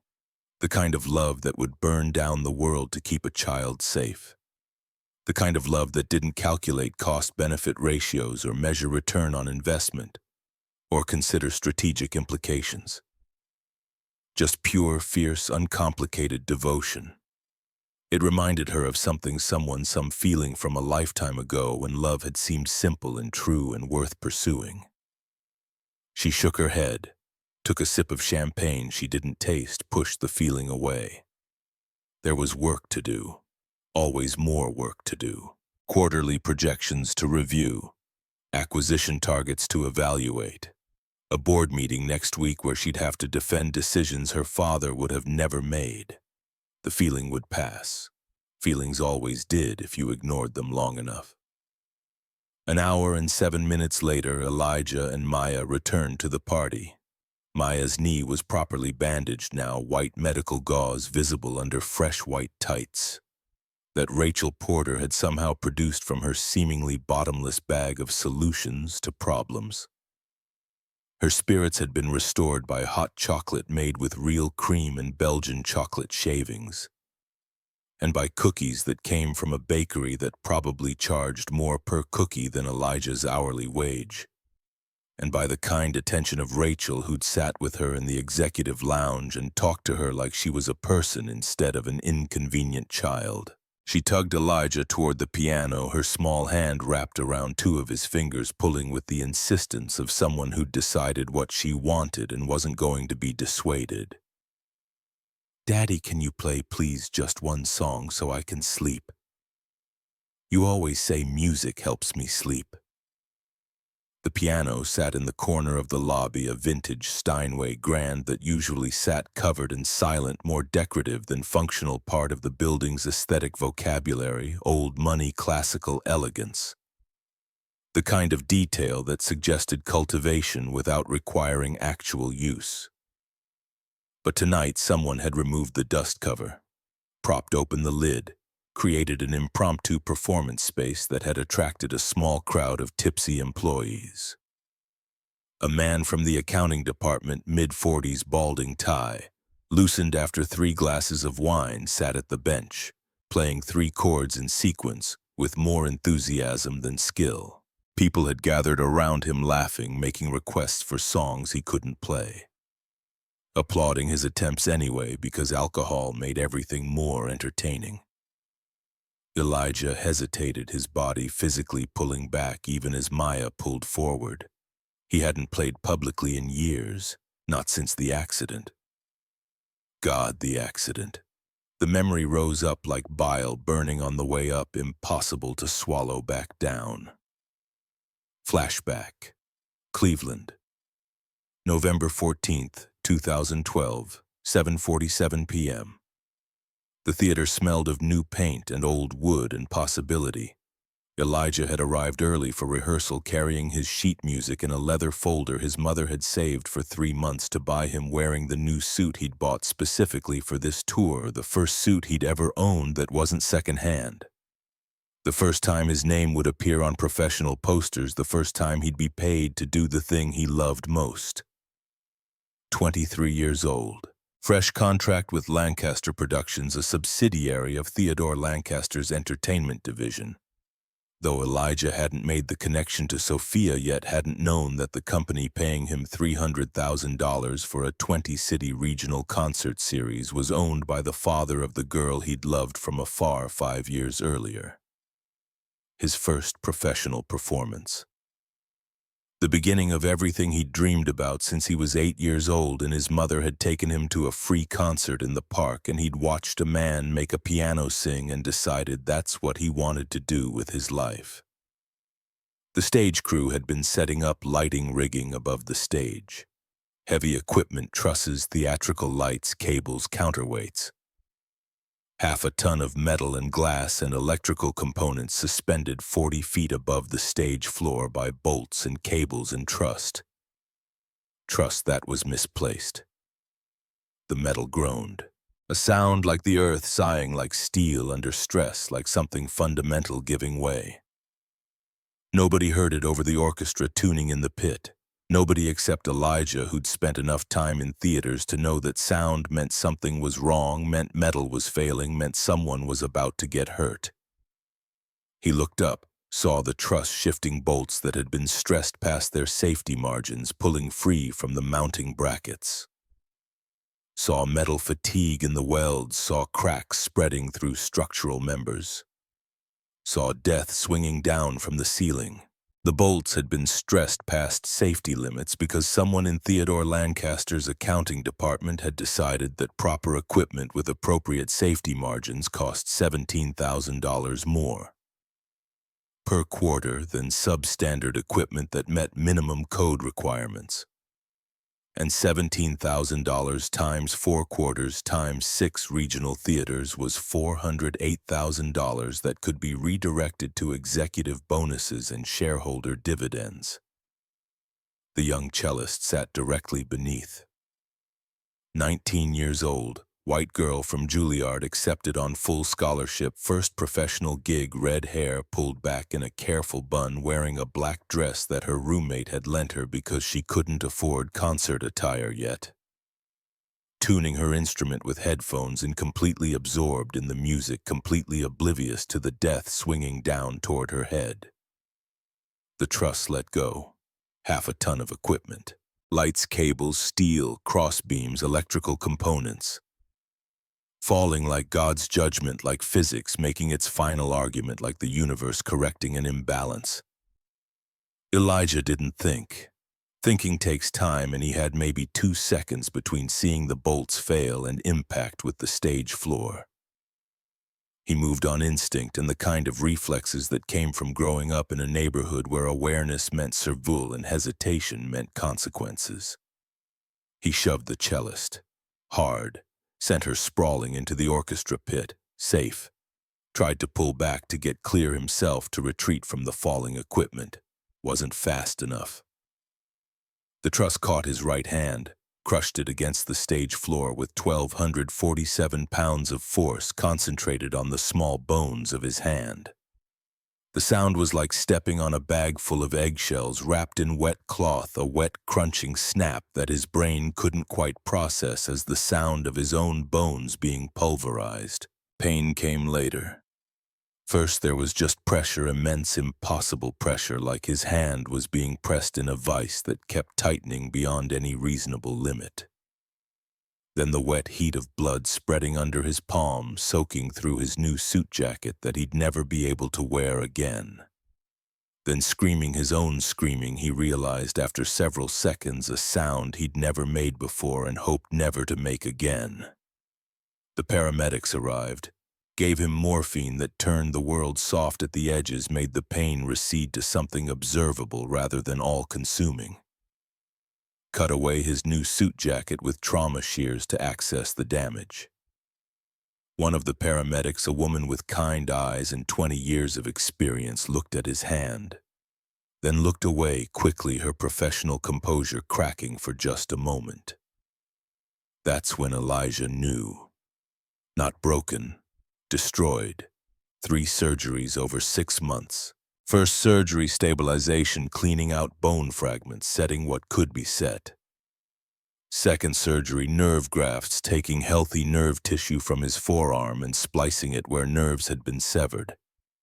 Third surgery, revision, adjusting the healing that hadn't gone quite right, trying to improve the function that wasn't returning as expected. Total operating time across all 3 surgeries, 127 hours. Titanium pins holding bones together that had been reduced to fragments. Skin grafts covering areas where tissue damage was too extensive for natural healing. Physical therapy 5 hours daily for 8 months, learning to make his hand work again. Learning to accept that work again meant 70% function on good days and 50% on bad days. The doctor's verdict delivered with clinical detachment designed to soften the blow, but which somehow made it worse. You'll never play professionally again. The nerve damage is too extensive. The fine motor control required for concert-level performance, it's just not possible anymore. I'm sorry, Mr. Cross. I'm truly sorry. Lancaster Productions settled for $75,000. After legal fees and medical bills that insurance hadn't covered, Elijah walked away with $4,000 and a right hand that would never play piano the way it used to, that would always hurt when it rained, that would always remind him of what he'd lost every time he looked at it. The contract was terminated, the tour canceled. His name disappeared from posters that had already been printed, replaced with "To be announced." Dr. Lawrence Ashford called again, but this time the conversation wasn't about schedules and repertoire. It was about career alternatives and accepting reality and how sometimes talent wasn't enough. And maybe he should consider teaching or arts administration or something that didn't require the kind of technical precision his hand could no longer provide. That was 13 years ago. Elijah stood by the piano, his daughter tugging his hand. Memories of Cleveland wrapping around him like chains. But Maya was asking. Her eyes were hopeful. It was Christmas Eve. She'd been brave about her scraped knee. And he'd promised Naomi, keep music in her life, don't let your pain poison her chances, and that promise meant more than his fear, meant more than his shame, meant more than the terror of playing in public and having people see how limited he'd become. How could he say no to his daughter on Christmas Eve when she just wanted to hear her daddy play? He couldn't. He sat down at the piano. The tipsy accountant vacated the bench with exaggerated courtesy, bowing and gesturing like he was presenting a throne. The crowd that had gathered around the amateur performance didn't disperse. Instead, more people drifted over, curious about the janitor who was apparently going to play, wondering if this was going to be entertaining or embarrassing, pulling out phones just in case it was worth recording. Elijah's fingers hovered over the keys for a long moment, trembling slightly, not from fear, though there was plenty of that, but from nerve damage that never quite went away, that made his hand shake when he was tired or stressed or cold, or any of a dozen other triggers he couldn't always predict or control. The scars across his right palm caught the party lights, creating shadows in the valleys where tissue had healed badly, where surgical steel had tried and failed to completely restore what had been pulverized. Spiderweb patterns of surgical scars, railroad tracks of nerve grafts, the specific topography of serious trauma and serious intervention. Then he began to play. The melody that filled the lobby was unlike anything most of the people there had ever heard. Not because it was technically complex or showed off virtuosic skill, but because it was honest in a way that professional performances rarely were. Because it came from somewhere deeper than training or practice or the desire to impress. Gentle at first, like rain beginning to fall, individual drops distinct before the deluge. Each note placed with the kind of precision that suggested this wasn't performance, but prayer, wasn't entertainment, but testimony. The melody built slowly, patiently, like someone who'd learned through hard experience that rushing only breaks things, that beauty requires time and care and attention to detail that can't be forced or hurried. It swelled into something achingly beautiful, a cascade of sound that spoke of longing and loss and a love so deep it transcended words, not showy. Elijah's damaged hand couldn't manage showy anymore, couldn't execute the kind of flashy runs and dramatic flourishes that concert pianists use to prove their technical superiority. But it didn't need to be showy. The emotional honesty was enough, was more than enough, was everything. His eyes closed as he played, shutting out the crowd and the lights and the awareness of being watched. His body swayed slightly with the rhythm, moving with the music like they were two parts of the same organism. His damaged right hand moved with a grace that defied its injury, compensating, adjusting, finding new paths around old limitations, making beauty despite the disability, making beauty because of it. He played from memory, from the marrow of his bones, from a place deeper than technique or training. Every note was a piece of his heart laid bare on the marble floor, offered up to strangers who had no idea what they were witnessing. The song was Midnight Sonata, written 16 years ago in the summer of 2008 in a diner kitchen at 3 a.m. His hands wrinkled from 12 hours of dishwater, exhausted from washing pots and scrubbing floors, but unable to sleep because the music kept running through his head. And he knew if he didn't write it down, it would be lost forever.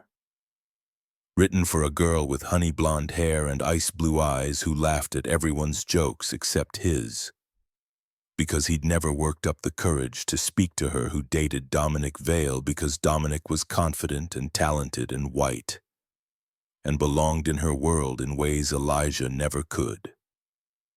He'd given the melody to Dominic, handed it over on a scrap of paper with the notes penciled in, and the dynamics marked, in a note that said, "For Sophia, because I can't tell her myself and you can." Dominic had looked at the music, looked at Elijah, understood everything in that moment without anything needing to be said. "Let me give it to her," Dominic had offered. "She deserves to hear this, and you deserve to give her something beautiful even if she never knows it came from you." So Elijah had said yes. Because that's what you do when you love someone from the shadows, when you love someone who doesn't know you exist, when you love someone who will never see you as anything but the poor kid who washes their dishes. You give them pieces of yourself and you never ask for credit or recognition or anything in return, except the knowledge that somewhere in the world someone you love has something beautiful that you created. Dominic had played Midnight Sonata for Sophia under Wisconsin stars on a dock over a lake so still it reflected the universe, and told her he'd written it just for her, poured everything he felt into those notes. 3 weeks later, Dominic died on a rain-slicked highway outside Madison, and the song became his legacy, his final gift, the one beautiful thing that survived him. Except it had never been Dominic's song at all. It had been Elijah's song, given away, attributed to someone else, a secret that Elijah had carried for 16 years without telling anyone, because what would be the point? Dominic was dead. Sophia believed the song was his. Correcting the record would only hurt her, would only take away something she treasured, would serve no purpose except Elijah's ego, and he'd learned a long time ago to put ego aside in service of other people's happiness. But now he was playing it, in Sophia's building, at Sophia's party, with Sophia somewhere in the crowd. Though he couldn't see her with his eyes closed, couldn't know whether she was listening or whether she'd left or whether she'd recognized the melody that had defined her grief for 16 years. Sophia Lancaster had been preparing to leave. She'd said her goodbyes to the board members and major donors who'd attended, had accepted compliments on the party with the appropriate amount of graciousness, had endured 30 seconds of small talk with Garrett about wedding planning that made her want to scream. but which she'd navigated with professional competence, had been planning her escape to her penthouse 3 blocks away where she could finally take off the CEO mask and be alone with spreadsheets and silence. The music reached her like a physical touch, like someone putting their hand on her shoulder, like the universe reaching out and saying, "Wait. Not yet, you need to see this." She froze mid-step on the mezzanine stairs, one hand on the brass railing, the other holding her empty champagne glass that slipped from her fingers would have fallen and shattered on the marble below if Rachel hadn't been right there, catching it with reflexes born of 3 years of preventing disasters. The melody wrapped around Sophia like a ghost's embrace, like someone she'd loved and lost, reaching across 16 years to touch her again. She gripped the brass railing with both hands, now knuckles going white with pressure, the world tilting around her as the melody pulled her back through time and space to a summer night that had defined everything that came after. She was 18 again, sitting cross-legged on weathered wood of a dock over Lake Mendota in Wisconsin. Stars overhead so bright they seemed close enough to touch the Milky Way, a river of light cutting across the darkness. Dominic beside her with his wild confidence and passionate eyes, his fingers dancing over the keys of a portable keyboard, his voice soft with emotion he could feel but couldn't quite articulate. I'm calling it Midnight Sonata. It holds everything I feel but can't say, everything I want to give you but don't have words for. Everything we could be together if you'll just trust me. She'd cried that night, happy tears that tasted like salt and wonder, the kind of tears that came from being seen and loved and chosen by someone who seemed to understand her better than she understood herself. She'd kissed him under those impossible stars, believed with her entire 18-year-old heart that this was the beginning of forever, that she'd found the one person who would never leave her the way her mother had left aneurysm in the garden between the roses and the tulips dead before the ambulance arrived. 3 weeks later, police officers on her parents' doorstep, Miss Lancaster. There's been an accident. Dominic Vale struck a tree during heavy rain on Route 12. He was pronounced dead at the scene. We're so very sorry for your loss. The song had become her lifeline through everything that followed. Her mother's death anniversary every spring when the roses bloomed. Her father's transformation into someone cold and calculating who saw emotions as weaknesses to be eliminated. Every board meeting where she had to prove herself twice as hard because she was a woman in a male-dominated field. Every lonely night in her penthouse when the silence became so heavy, she could barely breathe. She'd played it in her head during moments when she needed to remember that once briefly she'd been loved for who she was, rather than what she could provide. But she'd never heard it played out loud again, never sought recordings because there weren't any.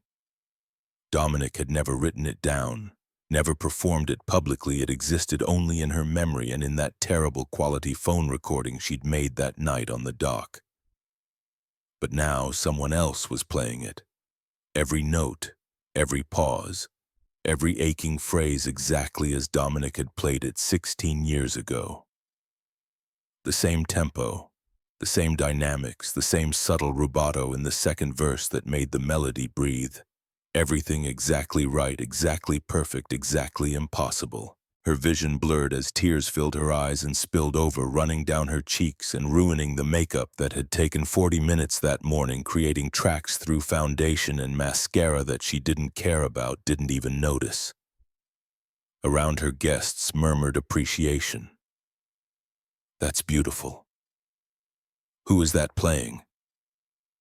Didn't know janitors could play like that.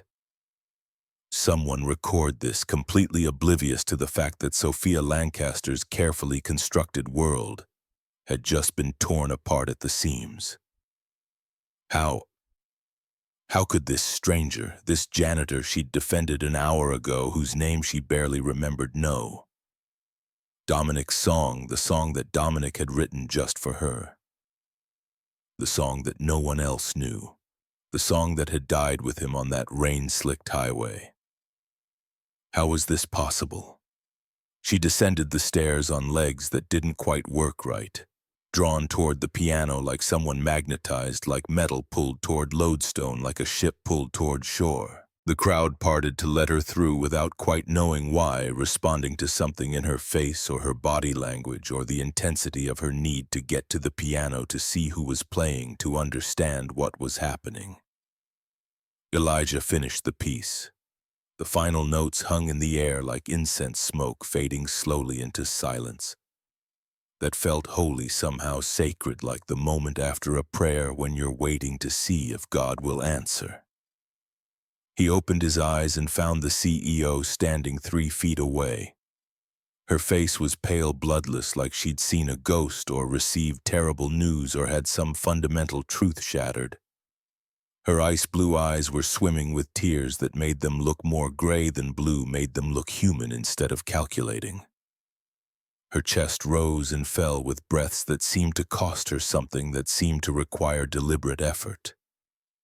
Her hands were shaking. Sophia Lancaster, who commanded boardrooms and made grown men nervous, who projected competence and control in every interaction, was standing in her lobby with tears streaming down her face and her hands shaking and her voice barely above a whisper when she finally spoke. "Where did you learn that?" The question came out raw, scraped like something pulled from deep inside her chest, where she kept all the things she didn't let herself feel during business hours. Elijah stood slowly from the piano bench, his heart hammering against his ribs hard enough that he could feel it in his throat, in his temples, in his damaged right hand, that was suddenly shaking for reasons that had nothing to do with nerve damage. He'd known this moment might come someday, had dreaded it and longed for it in equal measure through all the years since he'd given the song to Dominic, through all the years since Dominic had died and the song had become Sophia's grief made manifest. But knowing a moment might come and being prepared for it when it actually arrives are two entirely different things.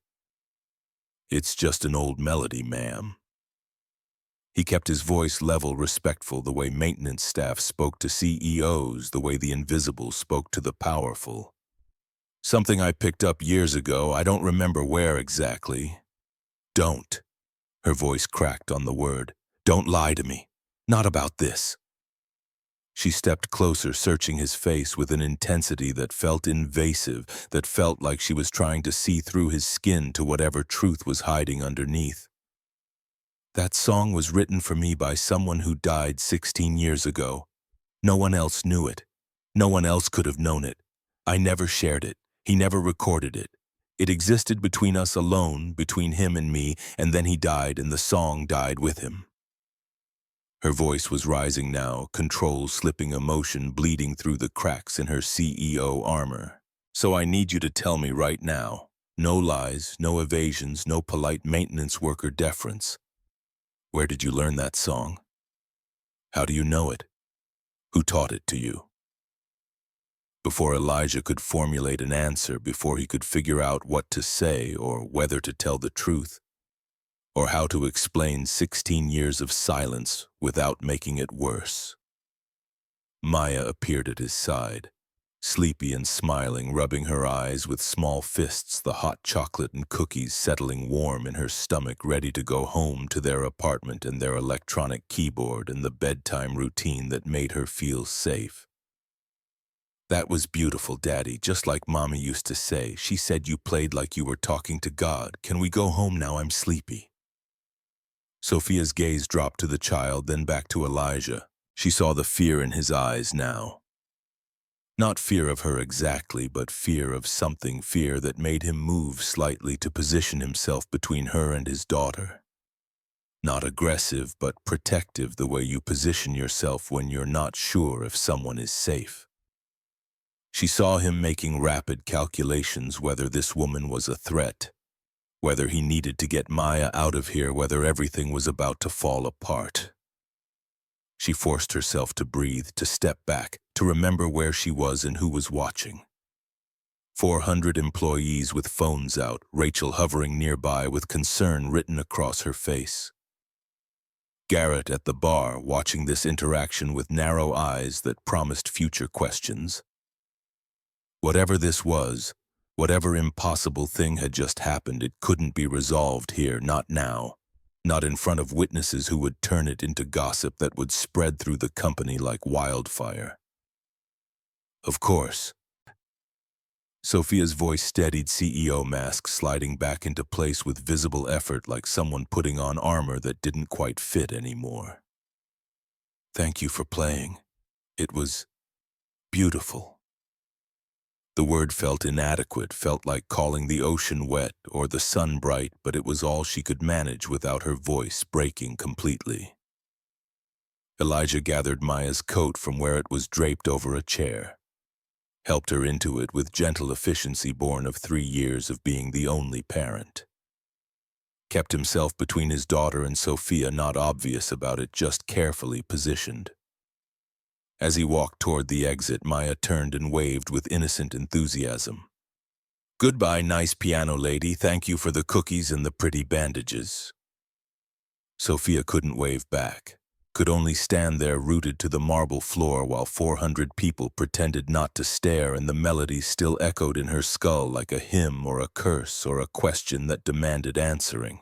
The elevator doors closed behind them, father and daughter disappearing into the night, into whatever life they lived beyond this building, beyond her knowledge, beyond her reach.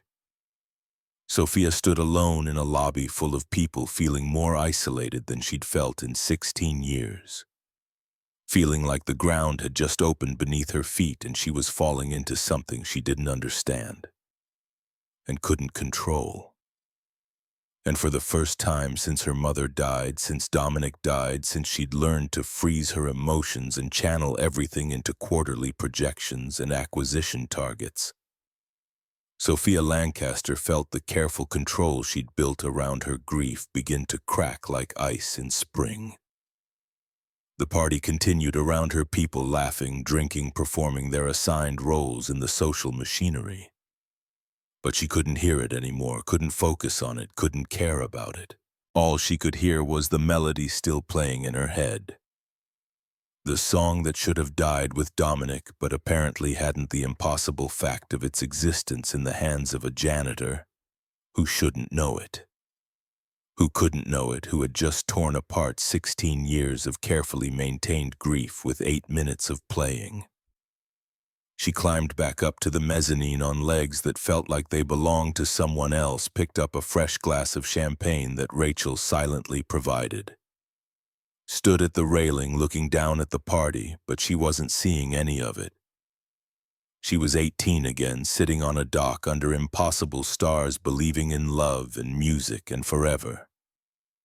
And she was 34, standing in her own building, watching everything she thought she knew about her past dissolve like salt in water. Sophia didn't sleep that night. She tried, went through all the motions that usually worked. Returned to her penthouse at 11:47 p.m., changed out of the crimson dress, removed makeup with the mechanical efficiency of routine established over years. Brushed teeth, set phone on nightstand, took Ambien, turned on white noise machine, adjusted temperature to optimal 68 degrees. Lay in bed staring at ceiling while Chicago's lights painted moving shadows across walls. Every time she closed her eyes, she saw Dominic's face, heard his voice promising her forever in notes instead of words. Felt his lips on hers under impossible Wisconsin stars. But now another image kept intruding, disrupting the memory she'd carefully preserved for 16 years like a specimen in amber. The janitor's scarred hands moving across piano keys with grace that shouldn't be possible. The way his whole body swayed with the music like he was physically connected to every note. The sorrow etched into lines around his eyes, not fresh grief, but the old kind, the worn, smooth kind that came from carrying loss so long it became part of your skeleton. The way he'd held his daughter like she was the only thing in the world worth protecting. At 3:17 a.m., she gave up on sleep, made coffee, stood at her floor-to-ceiling windows watching the city that never quite went dark. Delivery trucks, street cleaners, the homeless finding doorways, a different Chicago than the one that existed during business hours. At 5:30 a.m., she called Rachel. "I need you in the office early."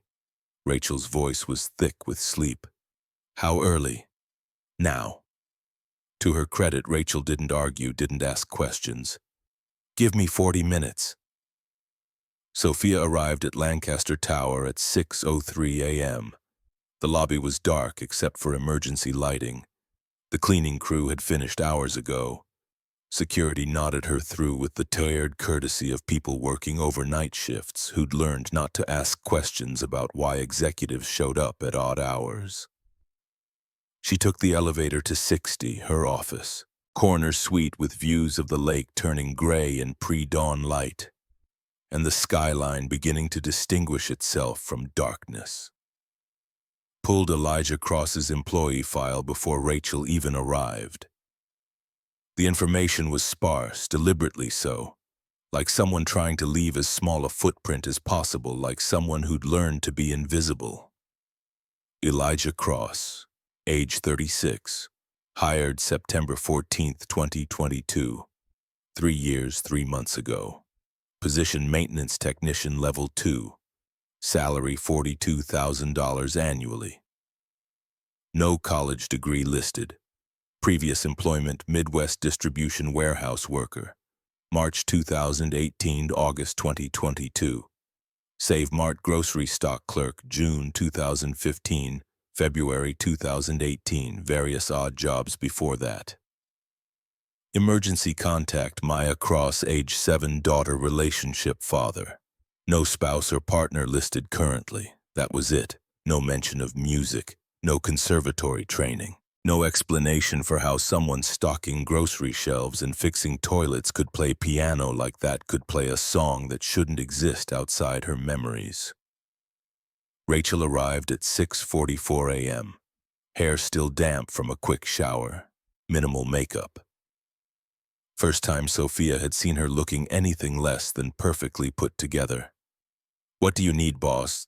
"Background check on Elijah Cross, everything we have. Previous employment verification, references, everything." Rachel's fingers flew across her tablet. "Give me 20 minutes. She was back in 15 because Rachel was good at her job and knew when Sophia was serious versus when she was just being thorough. Not much here beyond what's in his employee file. Background check came back clean, no criminal record, no civil judgments, no restraining orders.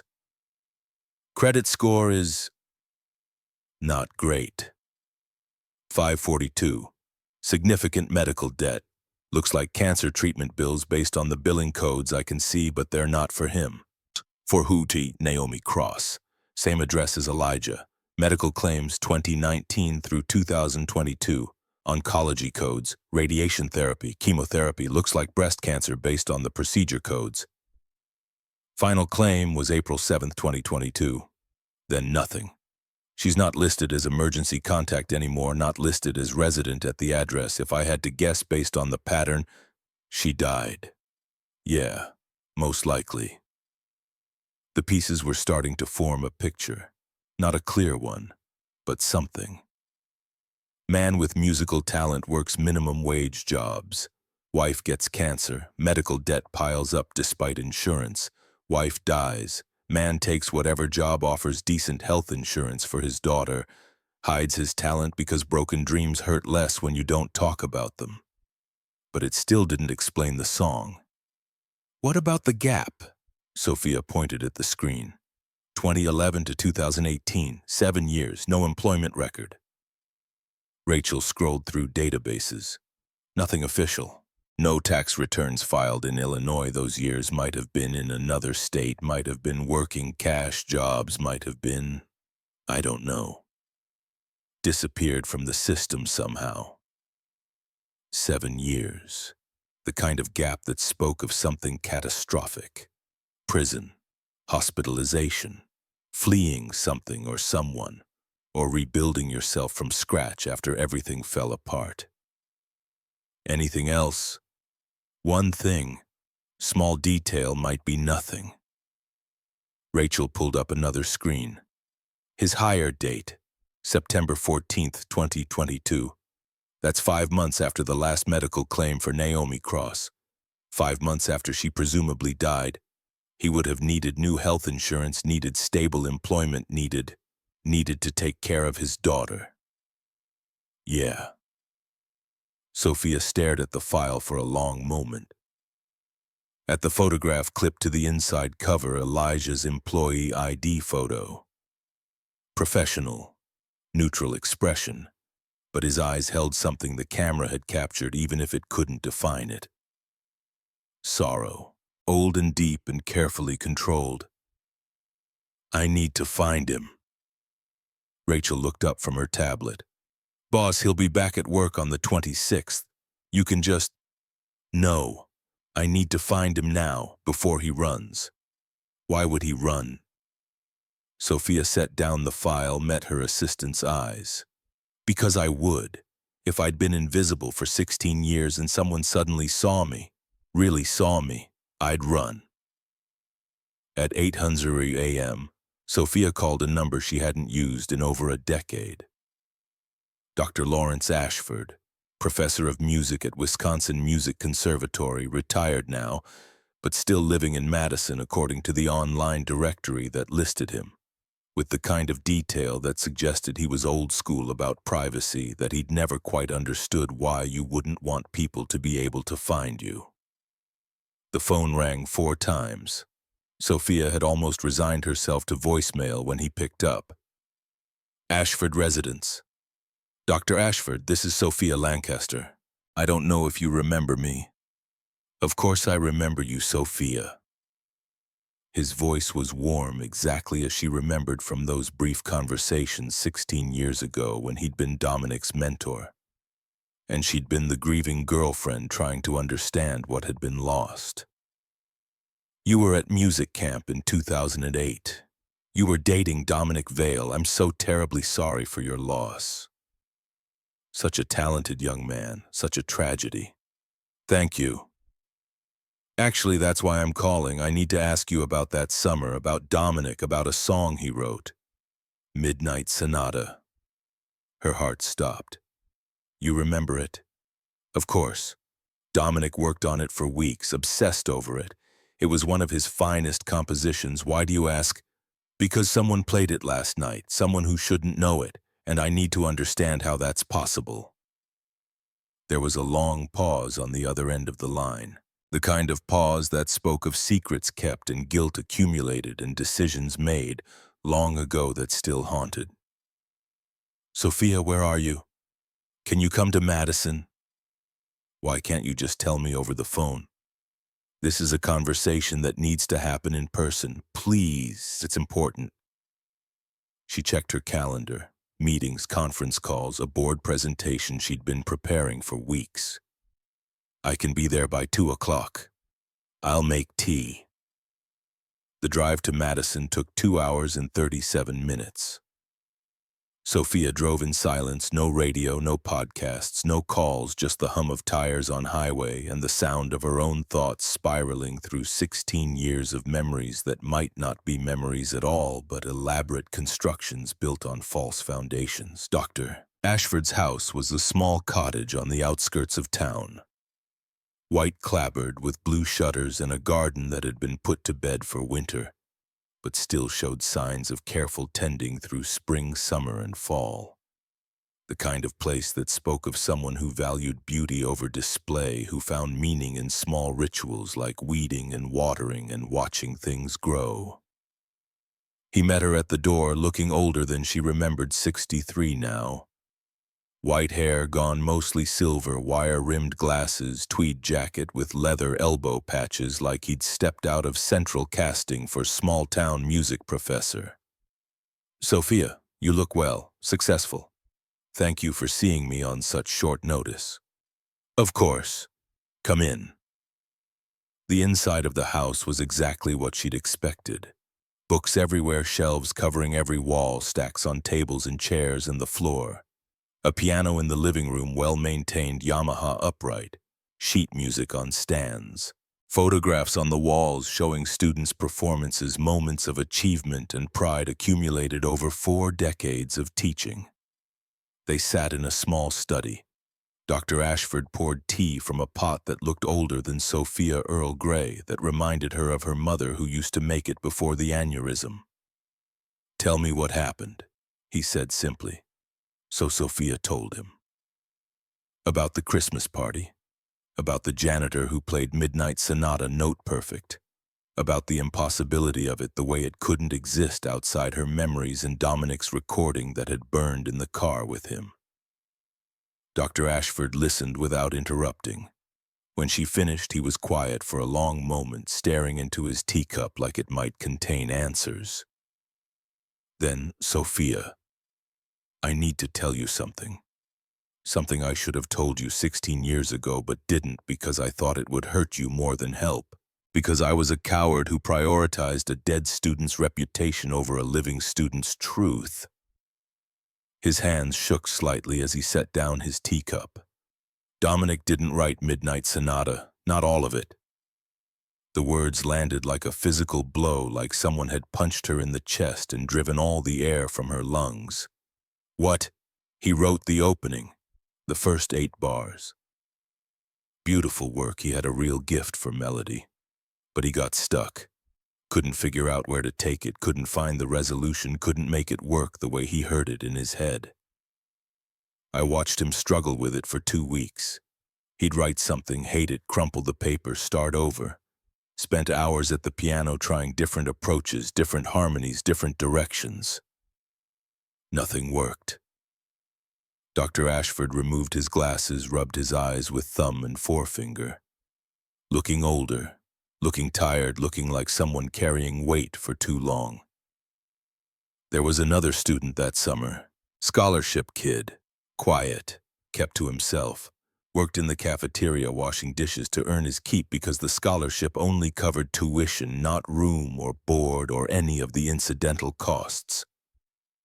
From a poor family, I remember that much. His father had died recently, mother cleaned houses, sister needed dental work they couldn't afford. Sophia's hands gripped the teacup so hard, she was surprised it didn't shatter. Dominic felt guilty about having so much when others had so little. His family wasn't wealthy, but compared to this kid, they were rich. So he befriended him, brought him leftovers from the dining hall, let him use the practice rooms during off hours, and when he got stuck on Midnight Sonata, he asked this kid for help. What happened? The kid listened to what Dominic had, those 8 bars, went away for 2 days, came back with it completed, turned that fragment into something extraordinary, the kind of composition that comes once in a lifetime if you're lucky.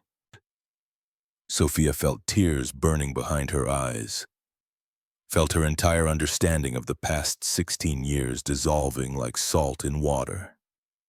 And Dominic took credit. Dominic wanted to tell you the truth. I know that for certain because he came to me about it, asked for advice about what to do, but the other student said no. Said you deserved to have something beautiful from someone who belonged in your world, someone who could give it to you properly. Dr. Ashford put his glasses back on, looked at her directly. I never corrected the record after Dominic died. Never told anyone that Midnight Sonata was a collaboration, that the best part, the part that made it transcendent instead of merely good, came from someone else. I told myself it was to honor Dominic's memory, but really I was protecting his reputation, protecting my own pride in having taught him, protecting the narrative that made him seem like the genius I wanted him to be. Who was the other student? Do you remember his name? Dr. Ashford stood, walked to a filing cabinet, pulled out old records yellowed with age, flipped through pages of student rosters and scholarship recipients and work-study assignments. Summer 2008. Here, Elijah Cross, age 20, piano, full scholarship recipient, work-study assignment, cafeteria services, midnight to 6 a.m. shift.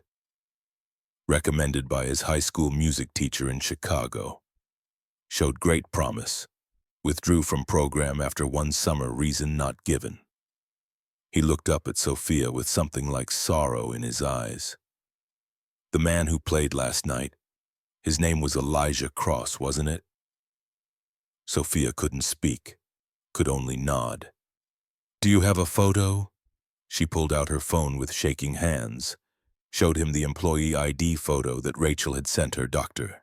Ashford studied it for a long moment, eyes moving across the pixelated features like he was trying to see through 16 years of age and experience to the 20-year-old kid who'd wash dishes at 3 in the morning.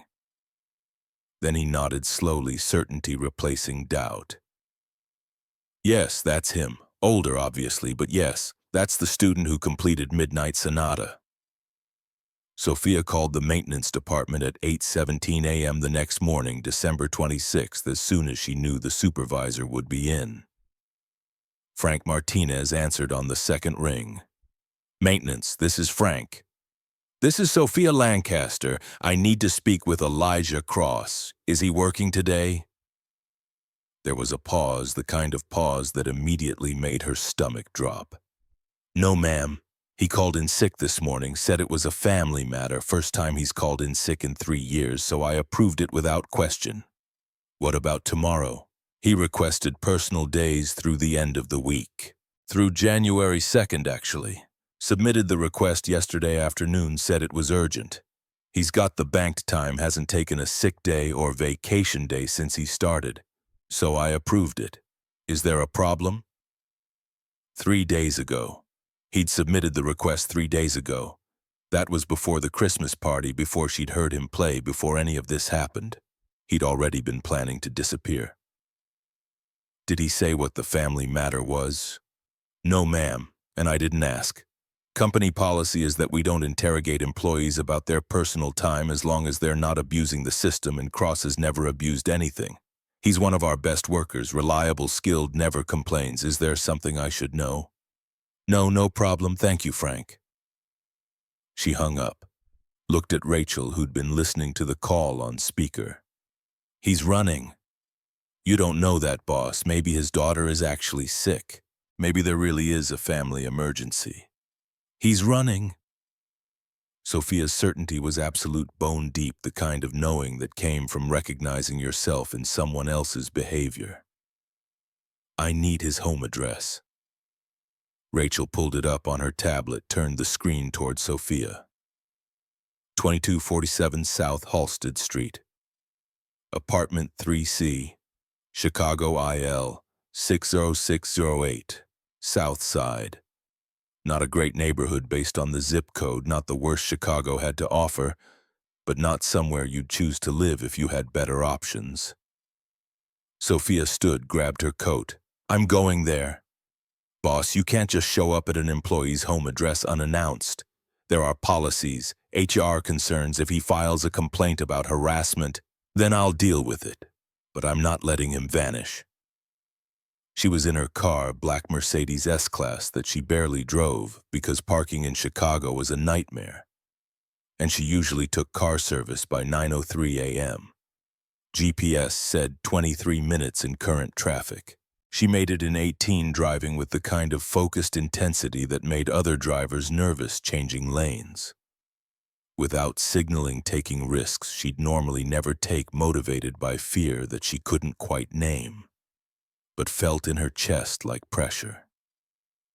The building was exactly what she'd expected based on the neighborhood. 4 stories of brown brick that had once been red but had faded under decades of Chicago weather and pollution. Fire escapes zigzagging down the front like scars on skin, windows with bars, not decorative wrought iron but functional security bars that spoke of break-ins and property crime and the economics of poverty.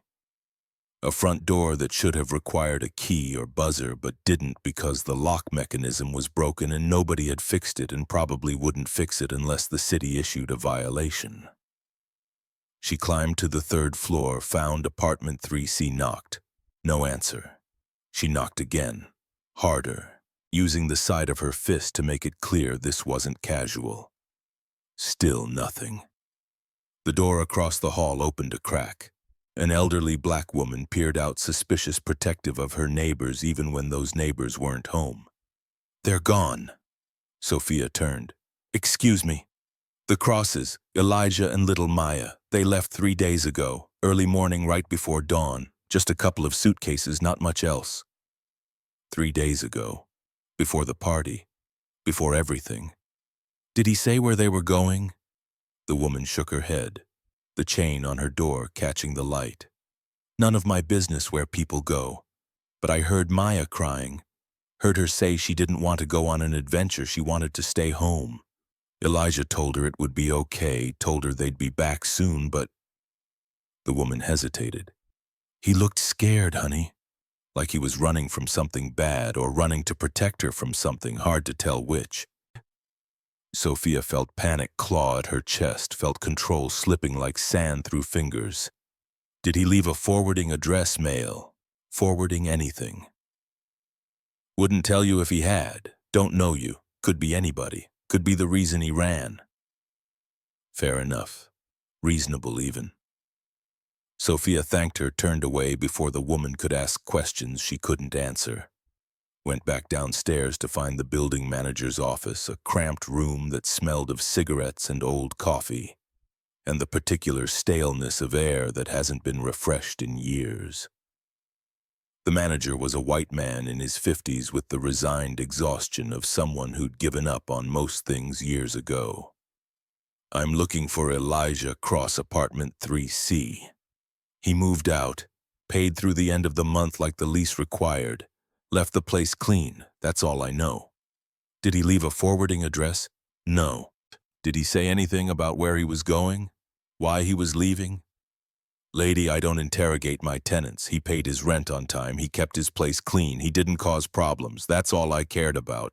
Where he goes after leaving is his business." "Can you at least tell me when his lease was up?" "Month to month.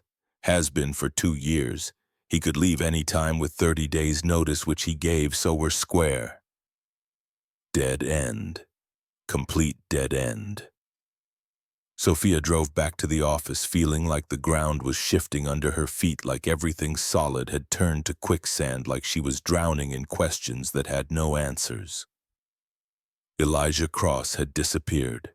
Completely. Taking his daughter and whatever secrets he carried with him into whatever hiding place he'd found, and she had no idea how to find him, how to get answers, how to understand what had happened.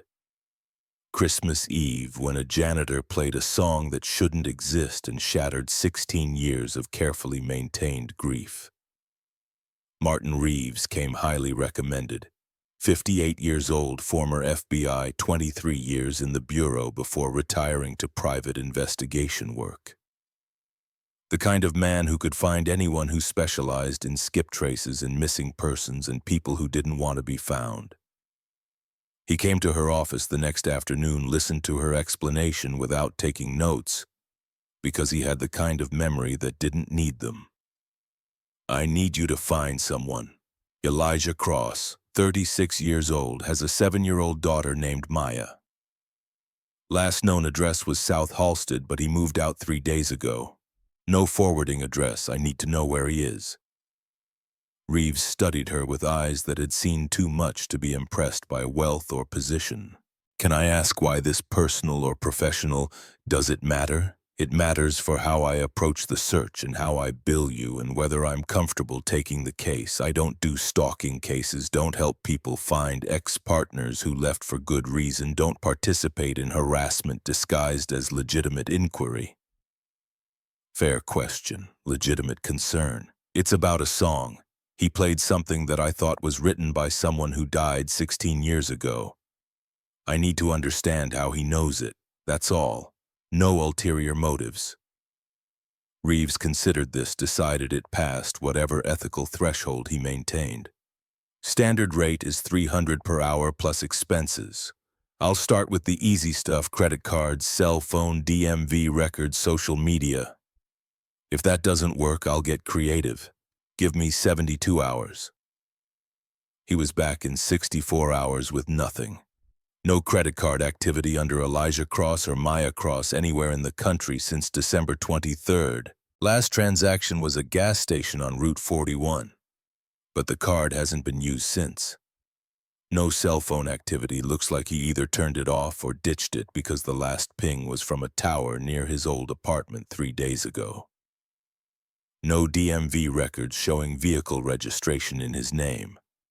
No social media presence that I can find. No flight bookings, no bus tickets, no car rentals, no hotel reservations under either name. How is that possible? You can't just vanish in 2024. There are cameras everywhere, digital trails everywhere. You can if you know how. Reeves leaned back in his chair. Cash-only transactions. Burner phone or no phone. Friend's place or cheap motel that doesn't check ID too carefully. Could be anywhere within 500 miles. Could be in the apartment next door using a fake name. This guy knows how to be invisible, which suggests either prior experience disappearing or serious motivation to stay hidden. So you can't find him. I didn't say that. I said it'll take longer and cost more. I can canvass homeless shelters, check low-rent motels, run facial recognition on traffic cameras if you want to get into legally gray territory. But Ms. Lancaster, I need you to understand. If someone really wants to disappear in this country, if they're willing to go without modern conveniences and live off the grid, they can. Especially if they don't have much anchoring them to begin with. No mortgage, no car payments, just a daughter and enough cash to get by for a while. For 2 weeks, Sophia paid Reeves to search.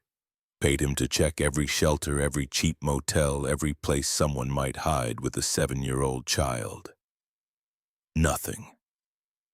Elijah and Maya Cross had vanished as completely as if they'd never existed. Every evening for those 2 weeks, Sophia stayed late at the office. Long after everyone else had gone home, long after security had made their rounds, long after the building had settled into its nighttime rhythms of creaks and hums and the specific silence of empty spaces designed for thousands. She would walk through the empty lobby, stand by the piano, run her fingers over the keys without pressing them hard enough to make sound, waiting for what she couldn't quite articulate. For him to come back, for answers to materialize from nothing, for the universe to make sense again, but mostly just waiting because it was better than going home to her empty penthouse, where the silence was so heavy she could barely breathe under its weight. On the 14th night, January 8th, 2025 at 12:37 a.m. According to her phone, when she checked it after she descended from her office, drawn by something she couldn't name. Instinct, maybe, or hope, or the kind of magical thinking that grief and confusion can produce. The elevator doors opened onto the lobby. Elijah Cross sat at the piano, not playing, just sitting, his scarred right hand resting on the closed fallboard, his head bowed like a man in prayer or preparing for confession or gathering courage for something difficult. He was here, real, solid. Not a ghost or a hallucination or wishful thinking made manifest. Sophia's heels clicked on marble as she walked toward him, the sound echoing in the vast empty space announcing her presence. Elijah didn't turn around, but his shoulders tensed, muscles tightening in a way that suggested he'd known she was there, had perhaps been waiting for her, had maybe even hoped she'd come. She stopped 10 feet away, close enough to speak normally. Far enough to give him space to run if he chose to maintain some pretense of professional distance, to not crowd him into feeling cornered. "You came back." His voice emerged quiet when he finally spoke, resigned, tired, like someone who'd spent 2 weeks running and had finally decided to stop. "I shouldn't have run in the first place. Why did you?" Now he turned, pivoting on the piano bench to face her, his gray-green eyes meeting her ice-blue ones with a directness that felt brave or reckless or both. "Because Maya asked me why we left, why we were sleeping in a motel in Indiana, why we couldn't go back to our apartment, to her school, to her friends. and I couldn't give her a good answer that made sense to a 7-year-old. He stood slowly, deliberately, like his body hurt, or he was just tired beyond measure. She liked it here, liked the cookies your assistant gave her, liked watching the Christmas lights, like the nice lady CEO who stood up for us when that man was mean. She said running away from nice people was wrong, and she's 7 years old and somehow smarter than her 36-year-old father. Where is she now? Motel 6 blocks from here. Neighbor's daughter is watching her for $20 and the promise I'd be back in an hour. I needed... He trailed off, gestured vaguely at the piano. I needed to explain, or try to. You deserve that much. Sophia moved closer, closing half the distance between them. I went to Dr. Ashford. He told me about the song, about how Dominic didn't finish it, about the scholarship student who completed it. She saw Elijah's jaw clench, saw his hands curl into fists and then deliberately relax. Was it you? The question hung between them for a long moment. Then Elijah nodded slowly. Yes, it was me. And with that single word, 16 years of carefully maintained grief collapsed like a building whose foundation had turned to sand.